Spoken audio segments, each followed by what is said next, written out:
situation, they're going to come back and win. Now, look, it doesn't mean at the end Thanos wasn't taken down eventually by the Avengers. I have no idea what you're talking about. Keep going. But the Rams need to figure out how to utilize their weapons and work as a team. Right now, the Rams are a good collection of talent. They're still trying to coalesce and figure out how to work together in certain aspects. Well, let me just tell you this. Since you mentioned the Eagles' first part of this story, and they snapped their fingers. Thanos.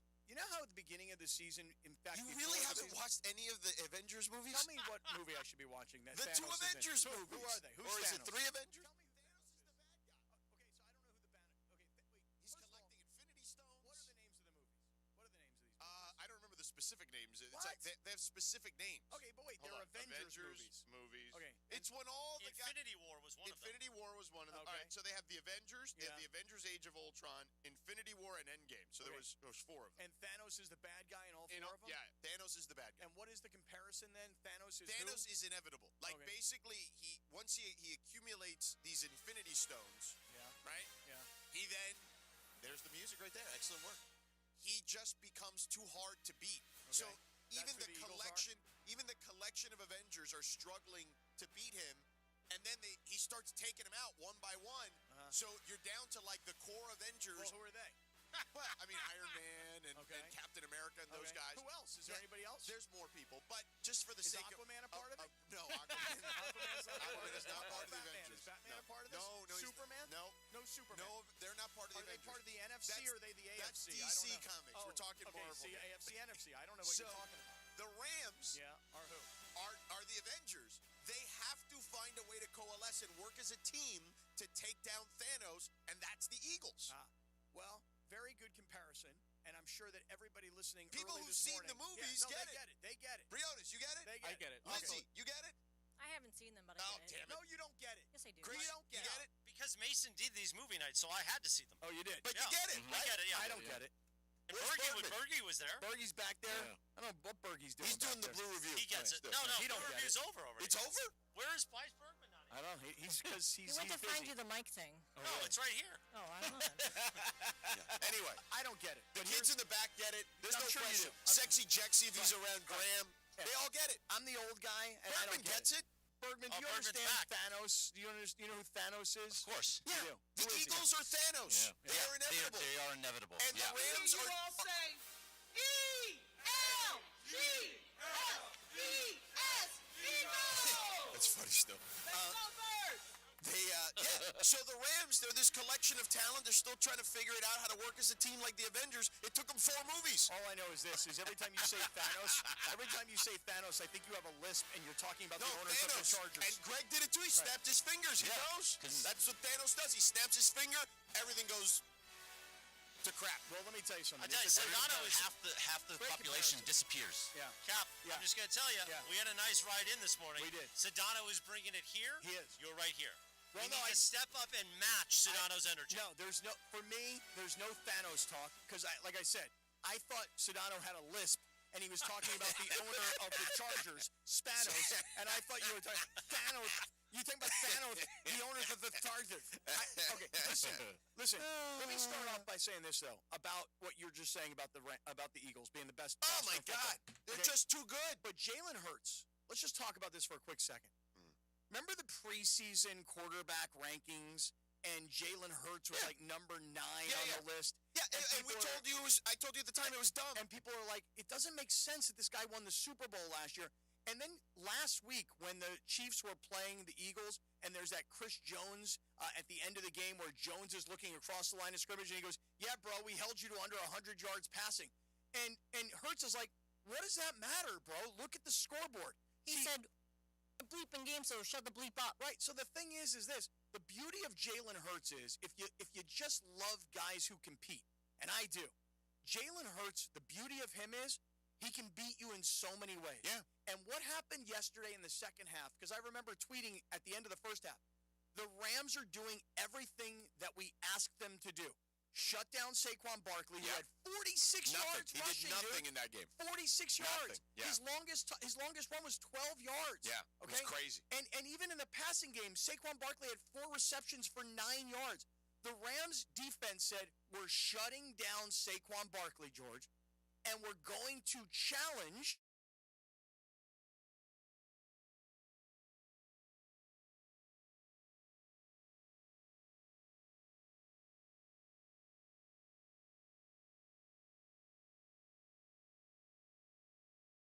There were two plays in particular. Get off me, bro. It's like, here, I'm throwing you off to the side. Yeah. Like a little tiny peanut. Yeah. I will throw you off the. And here's the other part. Yeah. Jalen Hurts, it's not just what he did statistically and obviously how the Eagles won the game.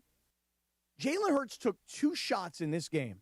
You know how Jim Harbaugh says that Justin Herbert's like, hey, a hit from a lesser man would have killed a lesser man. The kind of hit that would have killed a lesser man. Let me tell you something. Yeah. There were 2 hits yesterday on Jalen Hurts that would have killed a lesser man. No question. And by the way, one of those hits was at the beginning in the first drive of the second half when Jared Verse destroyed him, created a fumble. Yeah. The Rams got the ball back, threw a touchdown pass to Kyron Williams, and took a massive lead. Game, set, match. Yeah. By the way, the mongrels were complaining about the audio in the YouTube. It's all fixed now. No, we don't know if it's all fixed, but we're fixing it. So here's the thing. Tell us. It's like a $5 cable. So the $5 cable, shockingly, after 5 years of use, is going out. Yeah. So we might need a new $5 cable. Why don't you buy like a $20 cable? Well, that's going to be my suggestion. I'll have to write another memorandum. Later. More memorandum. Another memo. But they miss our whole Thanos conversation where Cappy thought I had a lisp and was talking about Dean Spanos. Why don't? That's why I was in the back there. Here's what we'll do. Here's what we should do. Yeah. Sedano missed that on Friday, though. We really got to do it on Friday. Because Trudell did not want to go in on John going. Of course he does. Anyway, it's too early for the chlorine. So what we might do, we could cut it up. And just replay it? And replay it with the good audio from the thing. Now, that's going to require some work from Graham and Parker, but we could do that like at 9:15. Yeah, for the YouTube audience. Make them work. Yeah, push time. We'll have it. We'll just re-air it. Yeah, make them work. Yeah. You know the worst part about the Rams' loss yesterday is that the Rams lost the game. Yeah. And the cover. Oh, I know. On the block. God. That Brutal. Especially It was right? brutal. Jorge said, I got a good thing my Eagles were 5. We're like, George, you have to win by 5. They have to win by 3.5. And And then later, Sedano, why did you think they still covered? Because you didn't think they were going to run it back? I didn't think they were going to run it back. Right, okay. Yeah. Or you thought that And I thought it was going to be worth 2 points. Yeah, Right. like it Like was an an extra extra point. point. Okay. But Yeah. can you imagine, like, you never see, let's not go into any other game. Just stick with me on Because the if Rams it was Eagles. an extra point, the game, it would have been 3. Right. They Yeah. would have covered. But you never see blocked field goals. And you saw 2 of them. Right. In the same quarter. Yeah. By the way, 9 non-offensive touchdowns yesterday in the NFL. Insane. Yeah, that's crazy. But think about that. You don't ever see a blocked field goal in a game. Yeah. You saw 2 in the same game. Wait, in the same quarter. And I'm going to tell you guys something right now, and I hate to do this because Tell me something. I really hate to do this. I hate to, but I have to. If you saw the Dallas Cowboys docuseries and you see how Jimmy Johnson had no patience for a guy who's a backup player who impacts the team, I am terribly, terribly sorry to say this, but if I'm Sean McVay today, I'm probably going to cut Bo Limmer, their backup left guard. Immediately. Their backup left guard. Now, on one hand, if I'm Sean McVay, I will take responsibility for a terrible. And listen, McVay's a great coach. We all love him, but he's not above criticism. Here goes. It's 3rd and 1. You throw a deep ball. I like the play call. Yeah. I like because you know it's 4 down territory. I mean, Stafford got drilled, and he had to get the ball out earlier than he anticipated. But he had Adams. Adams had a step. I like the play call. Yeah. 3rd and 1, go deep. Yeah. Okay.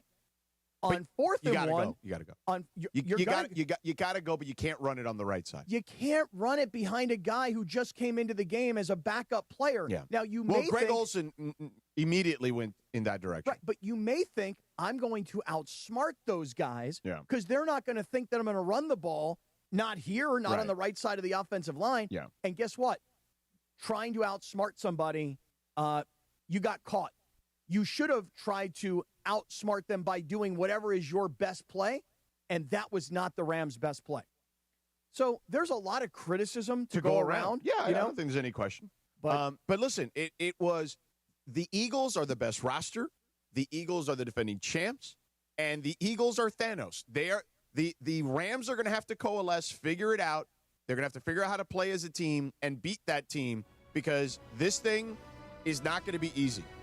You lose the head-to-head against them. I think these are the two best teams in the NFC that we saw yesterday. Well, wait, you don't think Green Bay is still one of the top teams in the NFC after they losing yesterday to Cleveland? They might still be. Come on. You can't lose to Cleveland and still be the best team in the NFC. Come on. A lot of teams have brain farts on a given day. Okay, but that was more than a brain fart. They did nothing. That was Jordan Love throwing a really bad pass and a very bad timing. I get it, but let's not act like they haven't been a perennial playoff team. No, they are. In the NFC. Perennial. But when you think about the Browns, this is like their Super Bowl. No, but the first 2 weeks, the first 2 weeks of the season, there was more glazing for the Packers than pretty much anybody. I still felt like the Rams and Eagles were the top two teams. The Rams should have won the game. You keep saying that they have to coalesce. I don't know what coalescing is. It's coming together. Well, I don't think they have to coalesce. I'm serious. Do you think that I still feel like they have a lot of work to do between Stafford and Adams, particularly. Well, okay, let me call a timeout.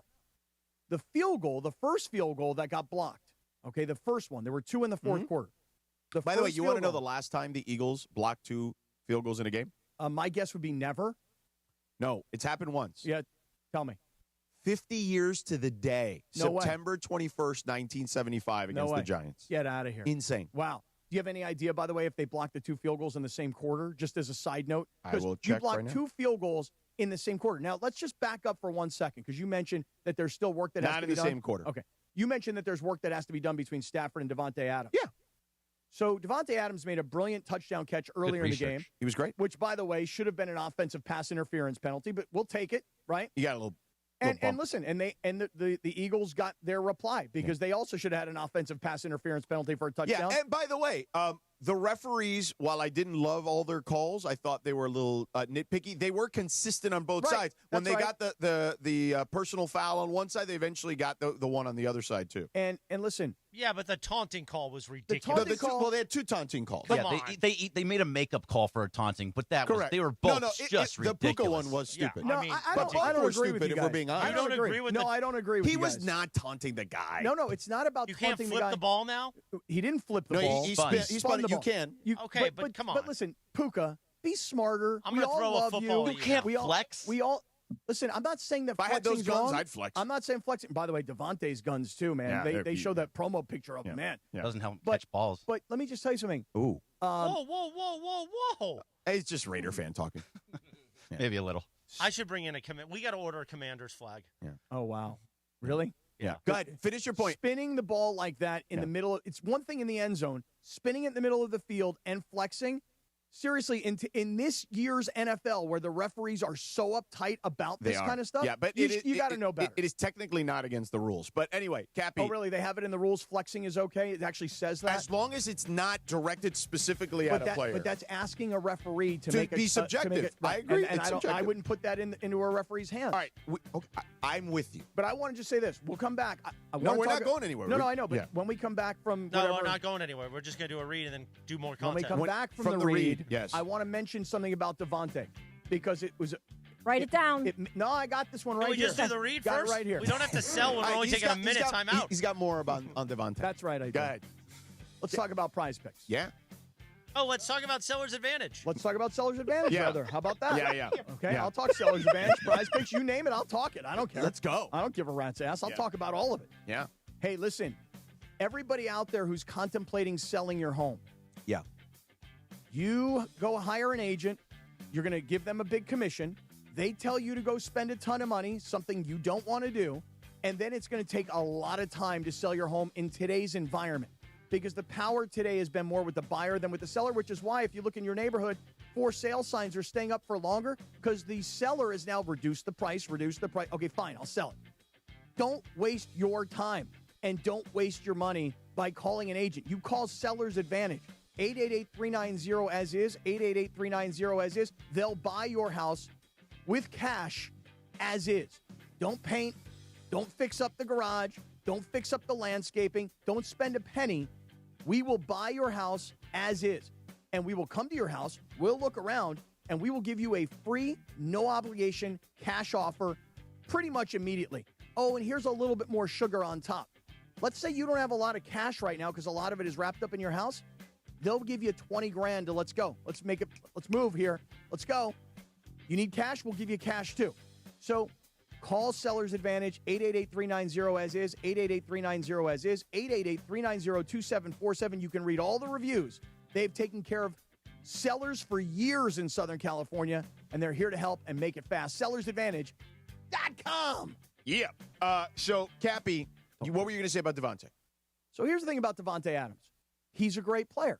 We obviously get this. He's a dog. Matthew Stafford yesterday was good, but Matthew Stafford was not great, guys. Yeah. There is room for criticism when he didn't play his best game at all by any stretch of the imagination. When Sean McVay runs a play that is a monster failure, you can question that stuff. Yeah. When Matthew Stafford overthrows wide open receivers several times, and I'm talking about just the ball is just 3 feet over their head. They can't catch it. Yeah. Not great. And that we've become accustomed to Matthew Stafford being an incredibly accurate passer. Yeah. Now, Davante Adams is one of the best wide receivers in the NFL. When Jalen Carter and that pass rush is coming after you, it's a little different than most other teams. No doubt. Listen, one of the most spectacular plays of the entire game was a play where Stafford's arm gets hit. The ball flutters like a duck. And Puka catches it somehow. Spectacular catch right nearby the ground. But I'll just say this. I believe in Davante Adams. I think he's one of the best receivers in the NFL. He's good. And I have high expectations. Yeah. The play before the first blocked field goal, go back and watch this. Yeah. Davante Adams, to say drops a touchdown pass is too much. Yeah. And the reason it's not that he dropped it. You know what he did, George? He missed it. Right. Now, because the receiver at the last second put his arm between his arms. The defensive back had his hand on Davante's chest. Davante's arms are still in front. Yeah, the defender. And the ball goes right through his hands, and you see him go to clasp for the ball. He literally missed it. Yeah. Now, look, it's full speed. Yeah. He's turning his body. The arm is coming in. He's got a guy draped all over him. And if you're looking at the ball and all of a sudden this hand pops in front of you, you're like, whoa, like it'll stun you for a second. But he's one of the best receivers in the league. That's that's a ball that he Davante normally Adams makes. should catch. That's a catch. That's a ball he normally catches. And he didn't. Right. And so that changes the whole complexion of the game. It does. Because if he catches that ball, they don't go to kick the field goal, which gets blocked. But I would say this. I mean, we got to blame the defense, too, no? I mean, they gave up a ton of points in the second half. Especially the way it started in the second half, because remember, Verse makes the sack. I mean, outside of Quentin Lake, the secondary was getting torched in the second half. And thrown around like rag dolls. Yeah. Like, seriously. I mean, A.J. Brown was throwing these guys around. It was literally like, the first big catch that he made that ended up going for like 40 yards, where he literally just bowed that guy and hit the ground. I was like, oh, my God, that looks like a man versus a child. But let me tell you what was important about that play in particular. Do you remember what down that was? It was third down. Third and? It was 3rd and 10? 3rd and 10, yeah. Exactly. 3rd and 10 for a 25-yard game. Very good. I'm very proud of you. Very good. I know yesterday you had Mateo's birthday, and there was probably a lot of other commotion. It was after the game. I understand. Happy birthday, Mateo. Yeah, thank you. We scheduled it after the Rams-Eagles game. Such a know your calendar. On the way in, Cappy was talking about your birthday party nonstop. It's a big thing. Like, so were you invited? I was like, no, I wasn't invited. It's just kids. It's just kids. So you know, great effort by Chris to try. Yeah. Not even close. Sedano not bit, even remotely. Sedano bit on the bit. Did you buy? He bit. Did you buy the bit? Did you bite on the bit? No. Yeah, but I do have good stuff later about Cappy in his calendar. There is some good stuff. Oh, the good calendar? Well, he's managing your calendar. My calendar's a disaster. Right, let's go. But here's the thing. Yeah. It's 3rd and 10. Yeah. It's a 25-yard gain. Yeah. And to make matters worse, think about where the Eagles were on the field. Yeah. They were on like their own 10-yard line. They were backed up against the end zone. Yeah. If you're going to listen, you know how football teams and players and coaches all say the same thing? Yeah. It's not one play that has you win or lose the game. It's not one play. No, it compounds. Yeah. Okay. But here's the thing. The field goal unit yesterday should be embarrassed. Yeah, agreed. You don't get a field goal blocked, let alone two in the same quarter. Yeah. And the last one, which is a game winner, to have it blocked embarrassing and taken back to the house. Yeah. Now, did you see who I'm going to tell you the responsible parties? Okay, how about you do that on the other side? All right. Yeah, and let Lindsay talk about San Antonio Winery. Oh, that's different. Yes. God, I'm on fire today. And He's Fuego. matching. He's matching. Yeah, good job. You Kevin. did match a little better in the A little second better? half. A little better? Yeah, Little you're better? like the Eagles. You're a second half team. Right. Yeah. Like that. Yeah. Oh, Thanos. I'm like- Look at you. Nice job, Cappy. Oh, like Spanos with a lisp. Good job, Cappy. We should all celebrate. Or celebrate, right? Yeah. Get it? Like Stella Rosa. Football season is one of the best times of the year, and Stella Rosa is here to make your game day even sweeter. So Stella Rosa is taking over game day this football season. You can sip your favorite flavors like Stella Rosa Black and Stella Rosa Peach with your favorite snacks as you root on your team, like I rooted on my team yesterday, and they finally got the W. Thank God. They even have a non-alcoholic line of Stella Rosa if that's your jam, so you can still celebrate with all the same flavor, none of the alcohol. So if you want to win big with Stella Rosa this season, this is what you got to do. We're going to take your game day to the next level. They're giving you the chance to win an unforgettable trip to one of the biggest college football games of the year right here in LA on January 1st. Tickets to the game, hotel accommodations, flights, ground transportation, and even extra spending cash. Enter now at stellarosa.com/tailgate2025. Remember to celebrate responsibly, must be 21 or older to enter. They can win 7:25 in the morning on a Monday. The Sedano and Cap Morning Show is on. Smile, it's Monday, sucker. $1 Million Monday. We've got Cappy's point that he was trying to make. We're going to do that in 2 minutes from right now on the Sedano and Cap Morning Show. Good morning. The Sedano and Cap Morning Show. We'd like to thank our founding partner, Providence. Providence, caring with compassion in Southern California. This is the Sedano and Cap Morning Show. Injured in an accident? Don't sit on the sidelines. It's Travis, and at the law office of Joseph S. Normand, Joe and his team are ready to go full contact for your case. They'll rush the defense, tackle the insurance companies, and drive it all the way to the end zone to get you the maximum compensation you deserve. Call the winning team now at 213-747-2000. That's 213-747-2000, or visit normandlegal.com. Don't fumble your future. Your recovery is their priority. Call Joe now and score a touchdown with the law office of Joseph S. Normand. Summer's almost over, but there's still time to work on that sunburn. Now your top reasons to visit Morongo. With over 40 big screens showing all the big games, you can catch every play from wherever you eat, stay, and play. Number 2. War, live December 6th. Get tickets now. And the number 1 reason. Win a new Dodge Charger Daytona RT. Use your rewards card at your favorite table games to enter through September 28th. Morongo, good times. Come out for a day of golf and fun and support the men and women who fight for our freedom. On Tuesday, November 11th, the Pacific Palms Resort in the City of Industry will play host to the 2025 Land of the Free Foundation Veterans Day Golf Classic. All proceeds from the tournament will go directly to the charities who support the men and women of our armed forces. For more info on the tournament, please visit landofthefreefoundation.org or call 562-833-4361. That's landofthefreefoundation.org. The Sedano and Cap Morning Show. This show is sponsored by BetterHelp. We turn to some funny places for support, but not everyone is a therapist. Not everyone is the one. Find your right match with BetterHelp. As the largest online therapy provider in the world, BetterHelp can provide access to mental health professionals with a diverse variety of expertise. Find the one with BetterHelp. Our listeners get 10% off their first month at BetterHelp.com/timeout. That's BetterHelp, HELP.com/timeout. From kickoff to cash out, ESPN Bet has the tools you need to score more on game days. Bet smarter with stats at your fingertips. Get personalized parlays built just for you. And with your fantasy team synced right in the app, you can back your squad. Right now, new customers get $100 in bonus bets when you bet $10. Sign up with promo code USL to get started. Must be 21 plus. Gambling problem? Call 1-800-GAMBLER. Terms and conditions apply. See app for details. Offer not available in New York.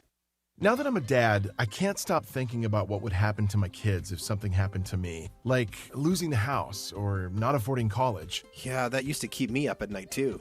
It's why I finally got life insurance from Ethos. It's 100% online. No medical exams, just a few health questions. I got $2 million in coverage for around $2 a day. I never realized it was that simple. Get your free quote at ethos.com/game. That's ETHOS.com/game. Rates may vary. Bill monthly. Sample rate 10-year term life policy for a 35-year-old healthy non-smoking male. This is the Sedano and Cap Morning Show. Like a lady, 7:29, good morning. The Sedano and Kap Morning Show, your Monday. On this day in 1987, Aerosmith released the single, Dude Looks Like a Lady, Cappy. I think we've both been there. And sometimes, listen, just you don't want to be lonely. Hey, listen, sometimes you just don't know the difference. You don't pay attention to that mustache. I didn't know. I mean, dude looked like a lady. What can I tell you? I just know it from Mrs. Doubtfire. Yes, of course. By the way, today is $1 Million Monday, and it's back here on 710 thanks to Pechanga Resort Casino. Listen all day for your chance to win. All you have to do is give us your big game prediction, both teams, and the final score, and you can win $1 million. And just for playing, you'll get 2 tickets to the next Rams home game, which is next Sunday, or I guess this Sunday against the Colts. $1 Million Mondays on ESPN LA, made possible by Pechanga Resort Casino. Play your perfect combination at Pechanga Resort Casino, official California gaming and casino partner of the Los Angeles Rams. Cappy's going to make that point that he teased. Here's my point, and I hate to do it to somebody. I really do. I hate to do it. But if I am... Sedano's fired up. Do that again. He is. That kind of turned me on. I got 6 to midnight time, I think. He kind of sounded like a gremlin. So does Steven Tyler sometimes. I hate to say it, and I hate to do this to somebody, but I'm telling you right now, and Coach McVay would probably call me out and go, you don't know what you're talking about. Maybe not. But I'll tell you this, you cannot have field goals blocked. And, again, one happens, it's sort of fluky. Another one happens, and it becomes a pattern. And if you were the defensive line of the Eagles, Jalen Carter and Jordan Davis, and you'd have to check me on this, George, but I think those two guys played together in college at Georgia. I'd have to double check. You'd check me on that. They saw Bo Limmer walk into this game, whether it was at right guard to block for a 4th and 1 play that got blown up. They blew him off the line of scrimmage and into the backfield. They were laughing at the guy. And I'm telling you right now. 2021. Okay, so they did play together, right? Yeah. And listen, Rob Havenstein is a really good player for the Rams. On the game-winning field goal, he got his doors blown off. Yeah. Limmer got his doors blown off. And those two defensive linemen were 3 or 4 yards past the line of scrimmage when the ball is coming off the foot of the kicker. I mean, it was a joke. Ridiculous. Yeah. And it's all, by the way, it's yes, they were out physical. This game was made for your analysis because you are legitimately, you know special teams as well as anyone I know. It just bothers me so much that it's really a technique issue. Yeah. You know, when you're a right guard or a left guard in this case. And by the way, Joshua Carty people are blaming Carty. They're saying his trajectory was too low. You know kicking. You tell me, was it too low? I would say his trajectory might have been considered a little low, but it doesn't matter. You practice 5 yards to try and get the ball up over 10 feet, right, but you're 7 yards back. Yeah. But when the defensive line is already 3 yards past the line of scrimmage, you're only giving them 4 feet. Yeah. I mean, it's insane that this offensive line yesterday got blown up for 2 blocked field goals. It's insane. And if you watch them both on video, the same thing happens on both. Yeah. Which is why these 2 Eagles defensive linemen were looking and they're going, we got this. Yeah. To the Josh Carty point of that is, in the first one, was the trajectory the same on both field goal attempts? Because he got blocked on both. So the second one, he probably should have gone a little bit higher with that trajectory. Maybe just a little. You say that, but it's. No, I'm asking you. You can't do that. You just cannot do that. It's not.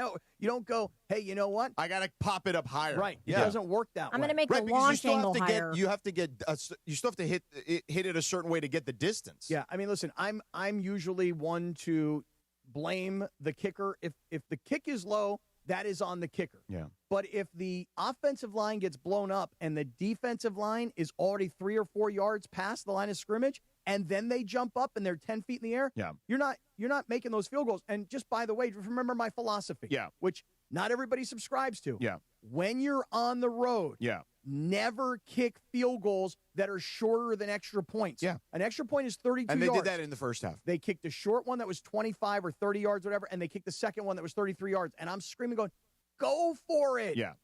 You can't kick short field goals on the road and expect to win. Yeah, but look, we're not talking enough about the defense just getting manhandled in the second half, too. Like, that was, the Eagles opened it up, and Jalen Hurts started throwing the ball down the field. We talked about A.J. Brown, but Devontae Smith played a big role. Goddard had that touchdown. He was wide open down the seam. Nobody near him. And the Rams blew a 19-point lead, which is the third largest blown second-half lead in their franchise history. By the way, that they haven't blown a lead that big since 1982. Oh, wow. 1982. Wow. And it all happened really fast, too, remember, because the Rams got the turnover. It was the second monster hit on Hurts. Yeah. Right? So Verse gets the huge hit on Jalen Hurts. Right. Ball is fumbled. Yeah. Rams get the ball. Yeah. First play. Yeah. One play, 10-yard drive. Yeah. Kyren Williams touchdown. Okay. Yeah.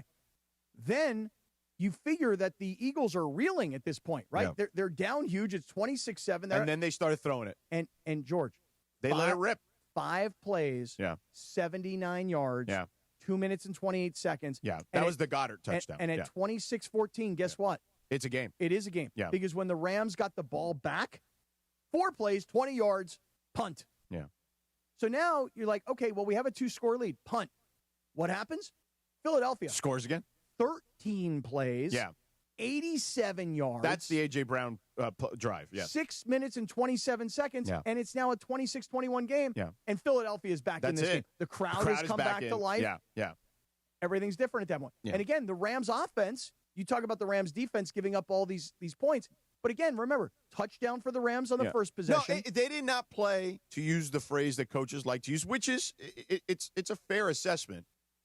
They did not play complimentary football in the second half. They scored the touchdown on the first What do you drive. know about complimentary football over there, Chris? Do you know anything about that? I know a lot about it because Joe Flacco talked about it after they won the game yesterday. He said we needed to play complimentary football, and we did, and that's why we won. Yeah. Apparently they did. Just Cleveland saying. won. So that's the only reason I know. But just think about this. Yeah. Touchdown on the first possession. Yeah. Punt on the second possession. Yeah. Now, by the way, at this point, Philadelphia has scored back-to-back touchdowns. Now you get to the fourth quarter, and the Rams give up the ball on downs. That's the 4th and 1 play that we were talking about.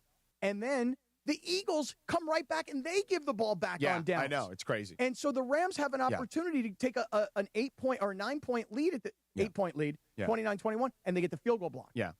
And then what happens? Philadelphia comes down and Yeah. scores. Yeah. Rams, plenty of time. Yeah. Plenty of time. Right. They're going to win the game on a game-winning field goal. Yeah.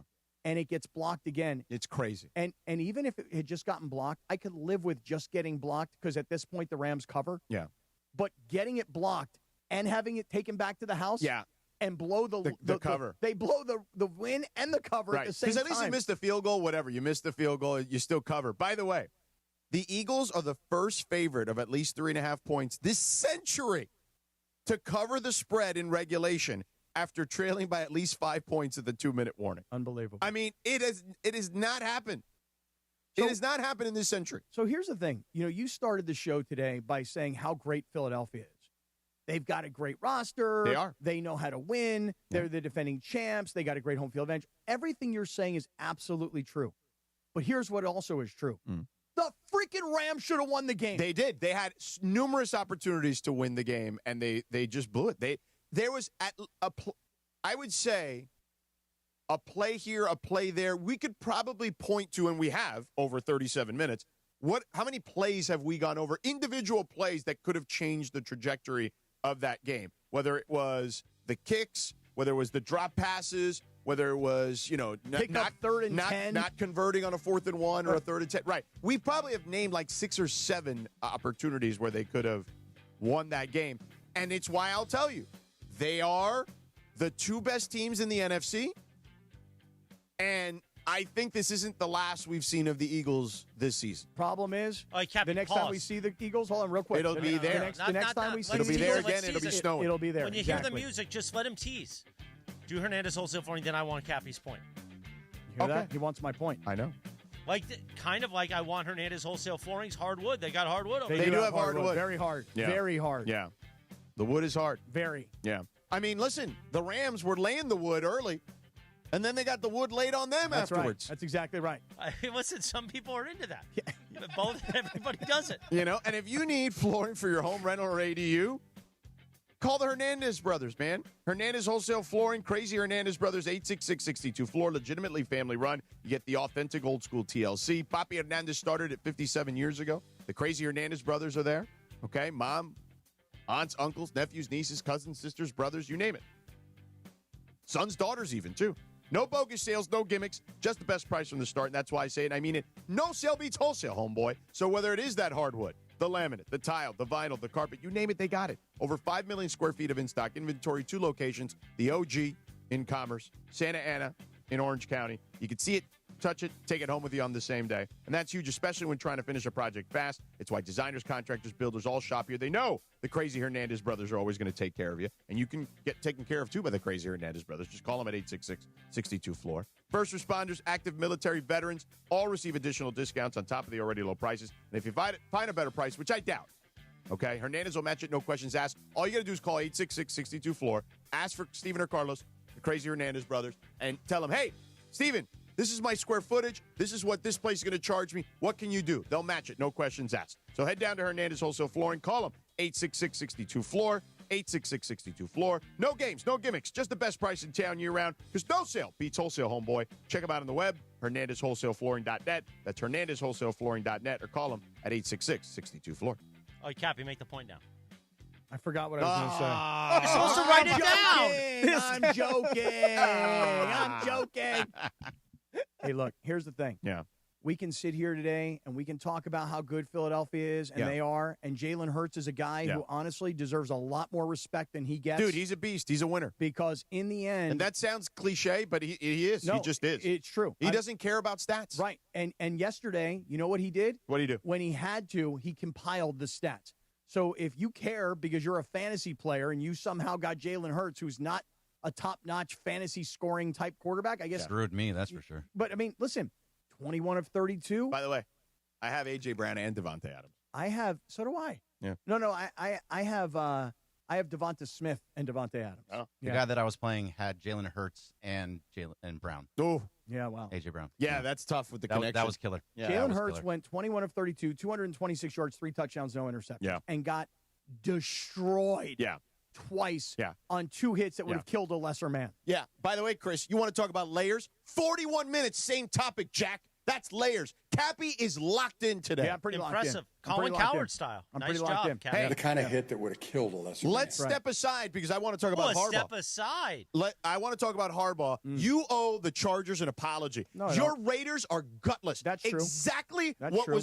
what I said was going to happen to them happened to them. They are They gutless. laid a gigantic egg on the road in the nation's capital. We'll get to all that coming up. Stick around. 710 ESPN. Very nice. That was nice. Nice layers. 741, good morning. The Sedano and Cap Morning Show on this Monday, $1 Million Monday. Be sure to watch us on YouTube when you get to the office at ESPN Los Angeles. We continue at 9 a.m. when Rich Eisen starts terrestrially. Don't make a mistake of not having us part of your 9 a.m. hour. You gutless scumbag. We'll be back in 2 minutes on ESPN LA. The Sedano and Cap Morning Show. We'd like to thank our founding partner, Avner Gatt, your trusted Los Angeles public adjuster. Call Avner directly at 818-917-5256 for help with your insurance claim.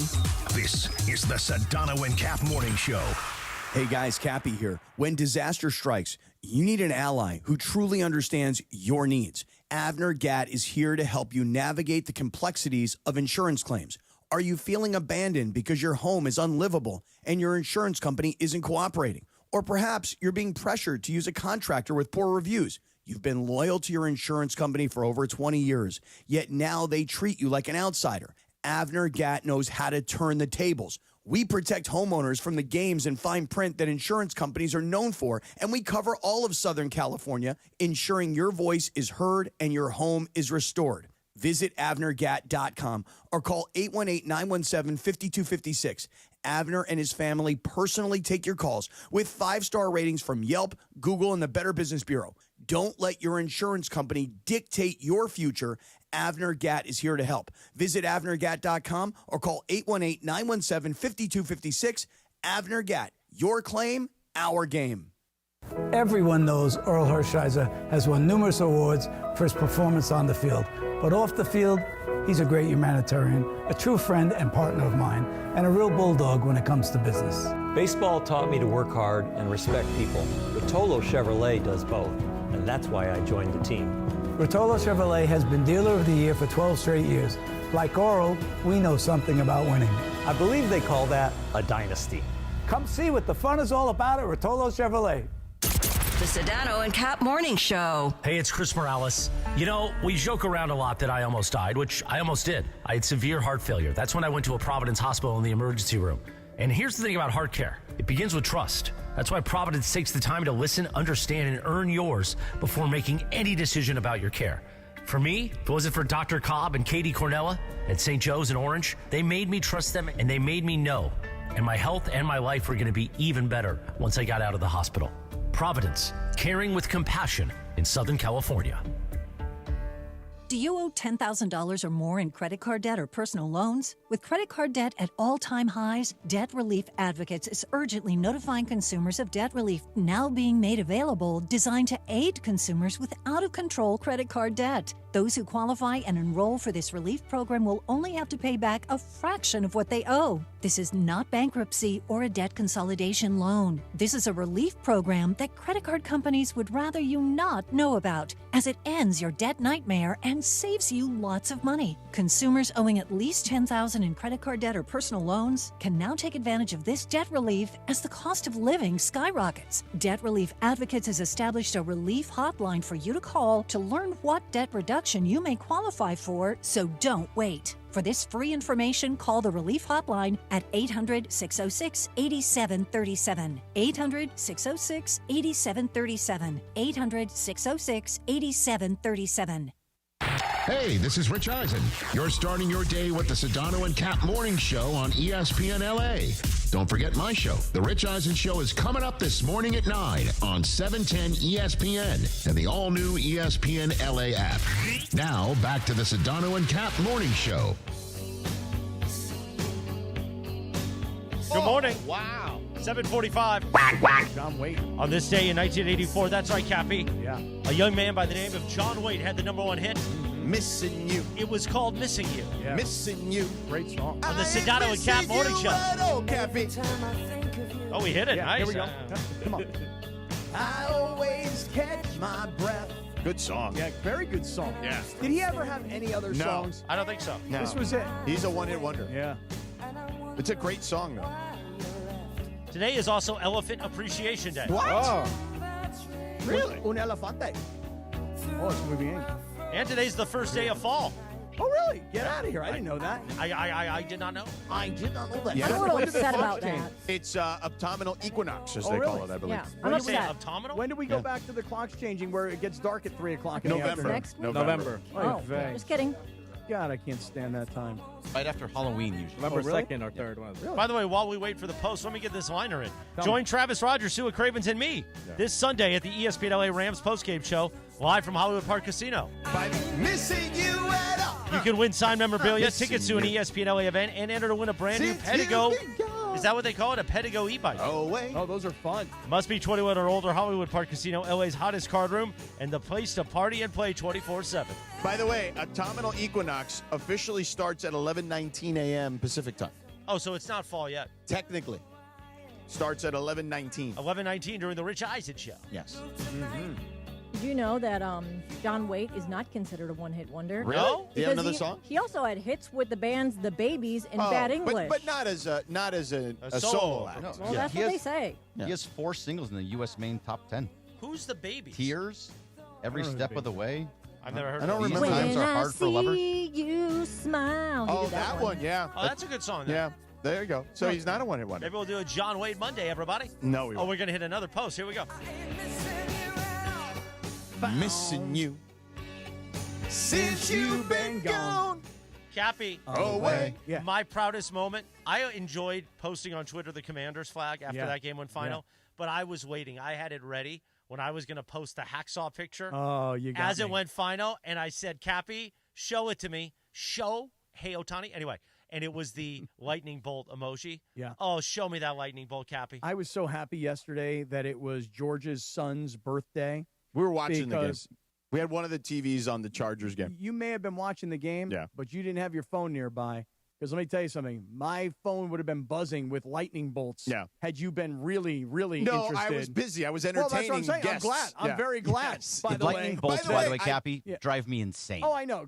Insane. And here's the thing. That day, Sexy Jexy and I were laying it back on and thick. forth and back and forth and back. You were at the and forth. Dodger game yeah, that day. Thankfully. Yeah. But you knew what was happening clearly based on those lightning bolts in the chat. Every time I saw a lightning bolt, I went, yeah. Cappy, did you like Harbaugh's post game? It's okay. Yeah. I mean, it's good again. Here's the thing about But Harbaugh. by the way, I brought leftovers from the party yesterday. Like what? Some Cubano sandwiches. Like what's from on a Cubano Tropicana. sandwich? Let me hear what's on. A little ham, a little pork. Wait, there's ham and pork? Yeah, like roasted pork. Okay. Wait, are you trying to give me a heart attack today? No, it's roasted. It's roasted. You realize that tomorrow is Rosh Hashanah. It's the beginning of the Jewish New today's Year. the day to eat. So I have to start atoning for my sins tomorrow after I eat a bunch of pork today. And there's some Swiss. Oh, nice. Yeah, little pickles. Ooh. Some mustard. Nice. Yeah, Yellow? on the Cuban bread. Oh, you have that here? They're all there. There's a bunch for the whole place. Okay. And there's some croquetas. You know you like croquetas. Okay. Yeah, Te I know you like gusta croquetas. croquetas. Yes. Sí, yes. sí. Cap, And then I brought some. croqueta? You want to share? Those I are think small. the visual on that one, you probably should stay away. Right. Yeah, Ball it may get in in trouble. between the two of us. Yeah. I know what It's long. I know what it is. Yeah. That's why I said it. Okay. So then I brought some pizza. What kind of pizza? From Fat Tomato. Yeah, what kind of pizza? Some cheese is a pepperon. Oh, see. Yeah. Muy bien. Fat tomato? I've never had that. Me Is it neither. good? Yeah. Me It's a neither. South Bay brand. Not to be confused with Fat Jack. Mm-hmm. No, not at all. So you got all this food. You brought all Yeah, so you can have food. We have breakfast You today. brought all this leftovers because you didn't want them in your house because you know Correct. you'd eat them. Yes. So you know what? I'll bring Well, all no, the there's way fat too many asses even in the for office. us to eat. Like, we wouldn't have gotten through them even if we wanted to eat them. Let me tell you something. That's not going to make me feel better about myself today when I eat, because everything you just said sounds delicious. It's delicious. And I'm going to eat it all. Yeah, I'll heat it up later. Because yesterday, I want to tell you something. Yeah. When the Rams were playing the Eagles, I don't know about everybody else, but my son decided, you know what? We're going to do a theme today. Yeah. We're going to do cheesesteaks. Okay. Okay? So we went to Jersey Mike's. Now, if I said to you guys, would you like a cheesesteak? Man, you'll do anything to get off the Chargers topic, won't you? It's just amazing. Yeah. Go ahead. Just make this quick. If I said to you guys, what do you want a cheesesteak from Jersey Mike's? What would you guys order? Would you guys order like a regular cheesesteak like a normal person, right? But if you're having a nice day, you'd get a giant so you can have it all day long. A giant. Yeah, it's like $30 though. George, I put down a giant Philadelphia cheesesteak. By yourself? By myself. Oh, my yesterday. God. You didn't do the What's wrong turkey, with did you? What's- The turkey cheese No, steak? I got the real meat. Okay, I good. went like real Like Philly. steak. Yeah. And it always confuses the guy at Jersey Mike's when I'm like, yo, and make it Mike's way. He's like, wait, you want me to put the lettuce, the Wait a tomatoes minute, you do Mike's way on On that? a Philly? on a hot What are you, a cheesesteak? freak? No, it's delish. Yeah. Oh, fantastic. Yeah. So Fat ass. You a freak, man. So we'll have some Cubanos for you. So now I went from what I ate yesterday. Right. You ate the whole thing? Oh, in like one But they're sitting cut in too. thirds No, this on is purpose. no, they're cut in half. Yeah. The no, cheesesteak. I'm talking about the Cubanos. Oh, okay, good. Yeah. But then I'm gonna eat 3/3. You know I'm gonna have the whole thing. Yeah. He's got no self-control. No willpower. Can we get So- back to the Chargers? Yeah, let's get back to the Chargers. What do you want to say? 3-0. 3-0. Herbert. 3-0 in the division. And it kept me alive because that was my 5. Let me tell you something. God, I should have made them my 5. I made them my 4. I bet yesterday, and I usually pick 1 or 2 games. I bet on the Broncos yesterday. I said, put your money where your Oh mouth no, but is. it was a push. It was 3, no? No, No, but they here's the covered. problem. It was 2.5. 2.5. Oh, look I at had that. the Broncos at 2.5, and I'm like, this is a terrible bet because unless you're playing the Broncos and you think they're going to win, which I did, and they should have. But that being said, having the Broncos yesterday at 2.5, you lose the game on the last second field goal. Yeah, it was fantastic. By the way, Justin Herbert is completing 80% of his passes in the fourth quarter. He has been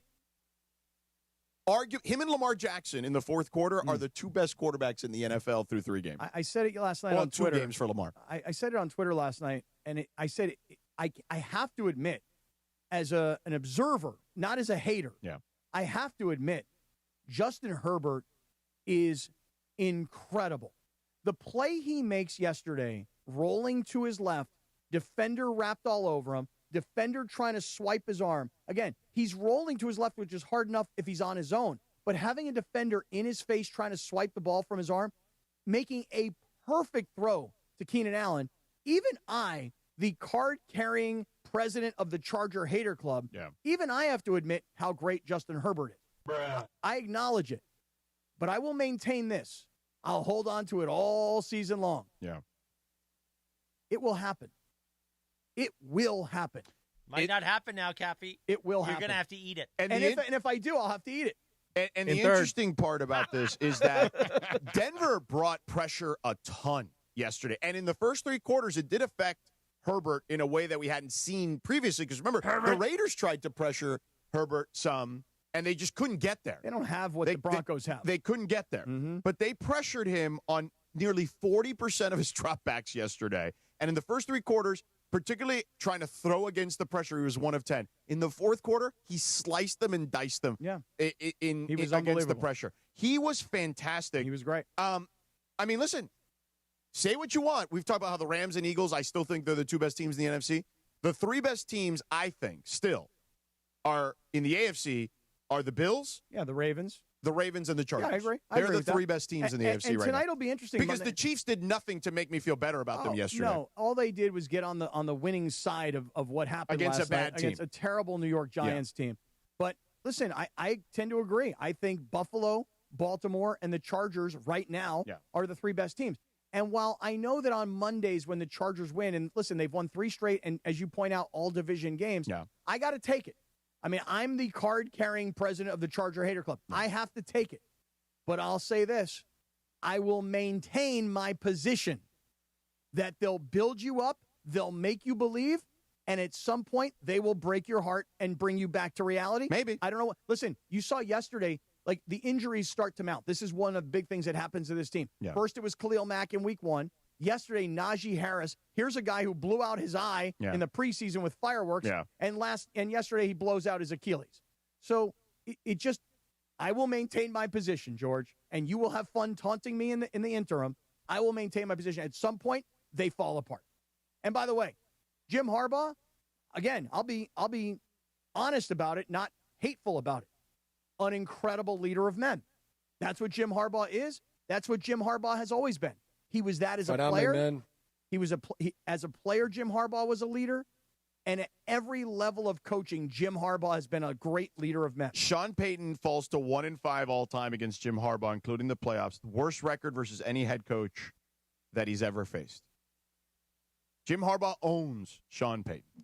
Well, he certainly did yesterday, because let me tell you something. Just like I say the Rams should have won the game yesterday, and I believe the Rams should have won that game, the Broncos had every opportunity to win that game. Because listen, Bo Nix was not spectacular.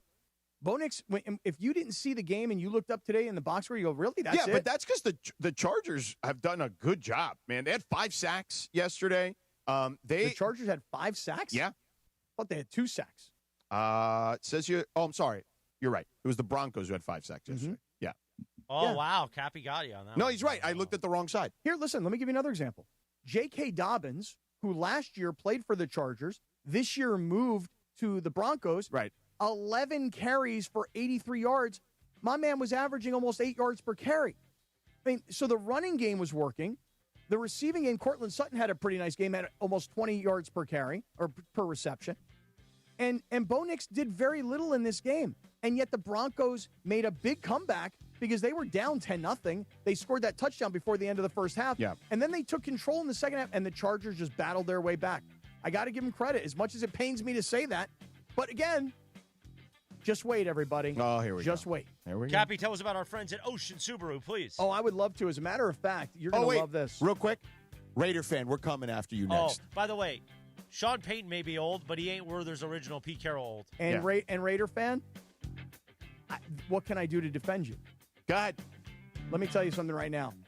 I got a call from Omar, who is the general manager at Ocean Subaru of Fullerton, right? And I had just last week dropped off my Outback, and I got into a Forester. Forester's an amazing vehicle, by the way. It's bigger. It's got like more open space to the windshield. You got to drive the Forester, especially if you've got a big family. I mean, now listen, don't get me wrong. There's great deals going on. 1.9% financing for 63 months on a 2025 brand new Subaru Crosstrek. Only 1.9% financing. Also, the Forester, what I'm driving, 2.9% financing for 48 months. Amazing deals happening right now at Ocean Subaru of Fullerton. But George, listen to this.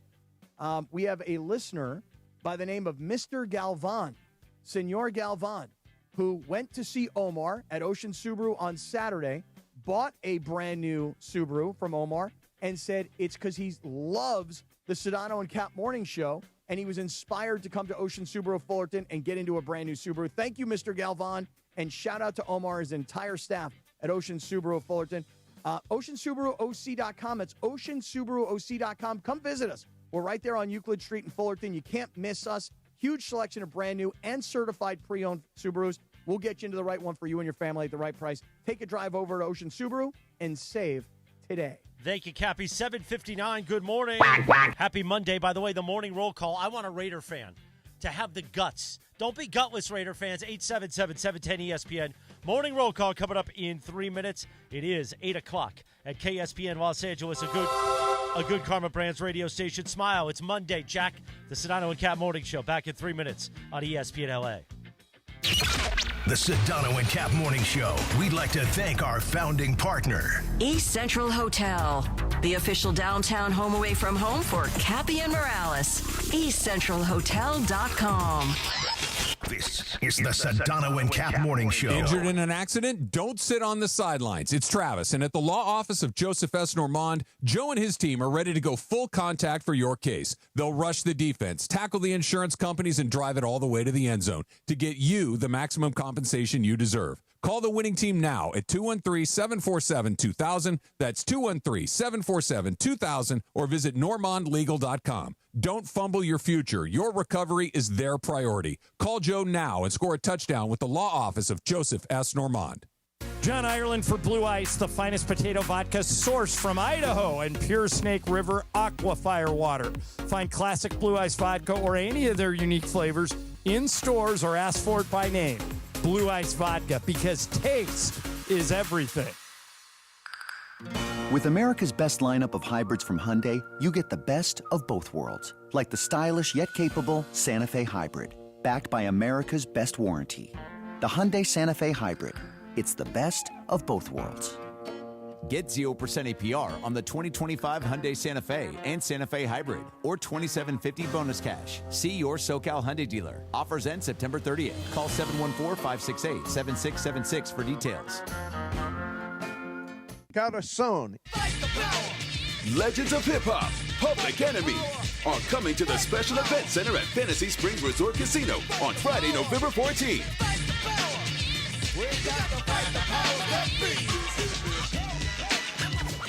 Get ready for a night of iconic tracks, unmistakable voices, and a message that still hits today with Chuck D, Flavor Flav, and the energy that helps shape generations.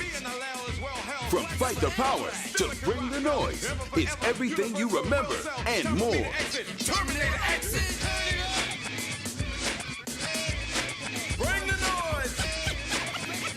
Get hyped for a night of pure old school fire and all the powerful energy that made Public Enemy legends of hip hop. That's Public Enemy live Friday, November 14th, only at Fantasy Springs. Get tickets today at FantasySpringsResort.com or call 760-342-5000. When pain keeps you from doing what you love, Hoag Orthopedic Institute gets you back to you. We are ranked number 18 in the nation and number 1 in Orange County for orthopedic and spine care by U.S. News & World Report. From the surf to the green, our world-class doctors are there, which is why more Californians choose Hoag Orthopedic Institute for orthopedic and spine care more than any other hospital. At Hoag Orthopedic Institute, there is no one better at getting you back to you. Proudly founded by premier physicians in partnership with Hoag. Learn more at HoagOrthopedicInstitute.com. With Progressive, it's easy to reach customer service with our app, website, chat, or by phone. Because when getting help is hard, it's not help at all. Little help. A little help over here. Thank you for calling Bench Press Assistance. What? Due to excessive gym volume, all available spotters are currently lifting heavy weights off the chests of other bench pressers. Seriously? Please continue to hold, and we will remove the barbell from your chest in the order in which your cry for help was received. Getting assistance should be easy. With Progressive, it is. Progressive Casualty Insurance Company and Affiliates. From kickoff to cash out, ESPN Bet has the tools you need to score more on game days. Bet smarter with stats at your fingertips. Get personalized parlays built just for you. And with your fantasy team synced right in the app, you can back your squad. Right now, new customers get $100 in bonus bets when you bet $10. Sign up with promo code USL to get started. Must be 21 plus. Gambling problem? Call 1-800-GAMBLER. Terms and conditions apply. See app for details. Offer not available in New York. The Sedano and Kap Morning Show.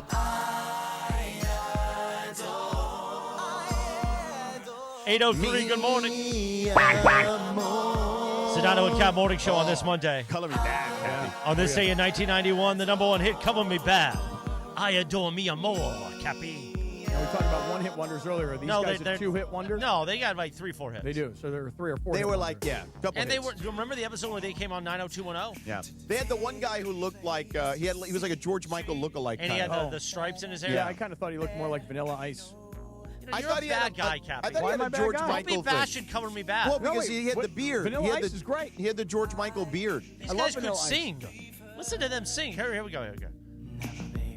Oh, they had the guy that looked like who's the And they speak in a different language there? Yeah. Who's the famous like clarinetist? I don't know how you say it. The guy who plays the clarinet.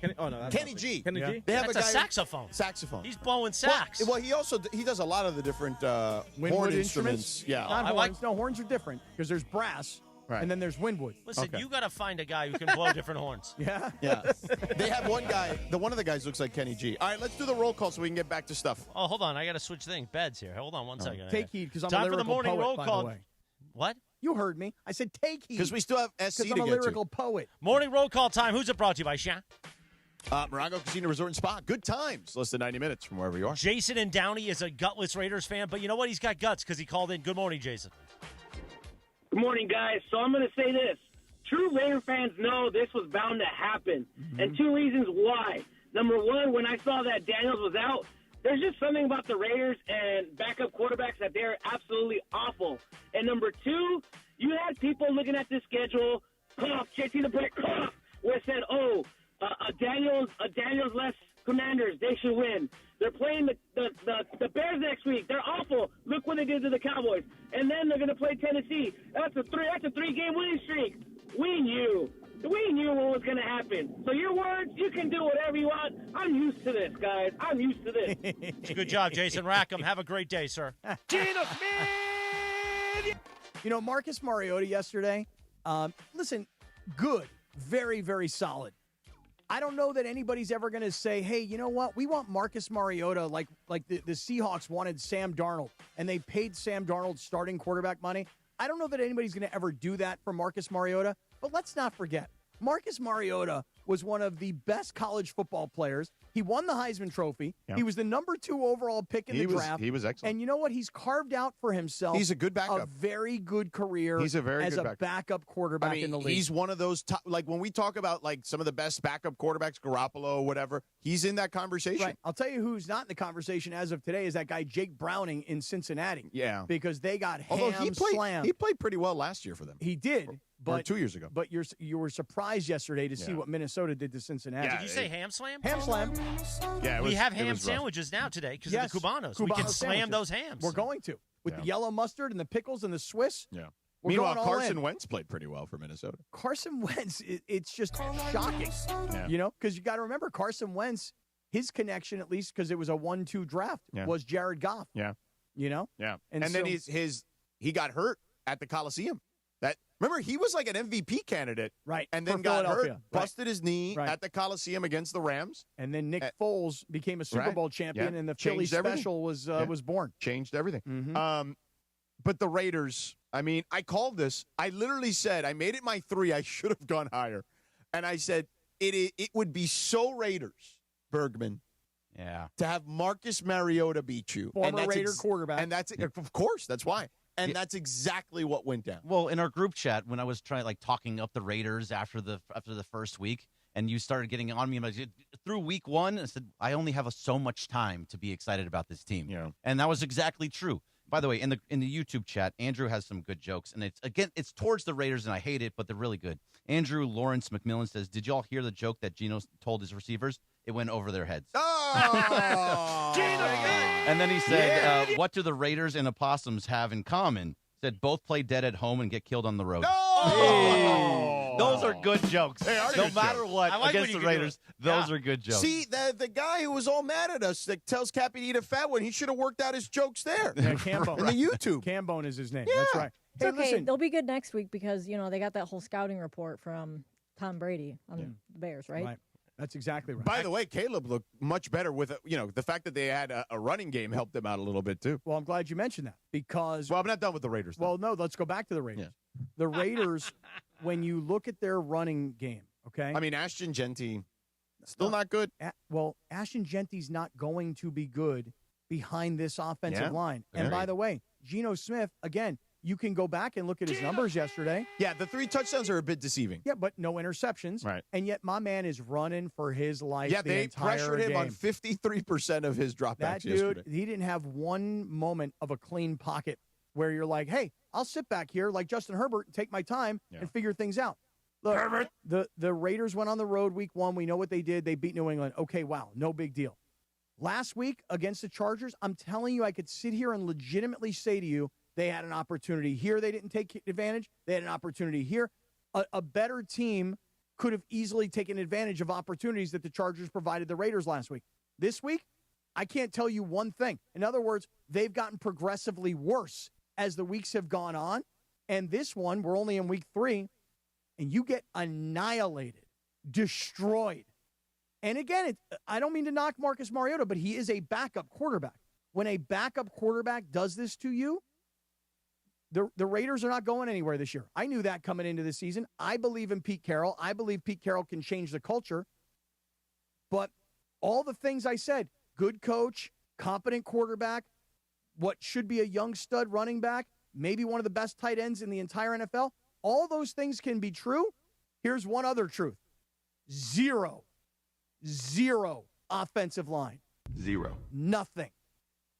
And if the Raiders don't go out in this offseason and get 1 or 2 starting offensive linemen in free agency and then focus their draft on the offensive line, then they're going to be this garbage going forward. Yeah, it's bad. It's not good. They're about a 7-win team.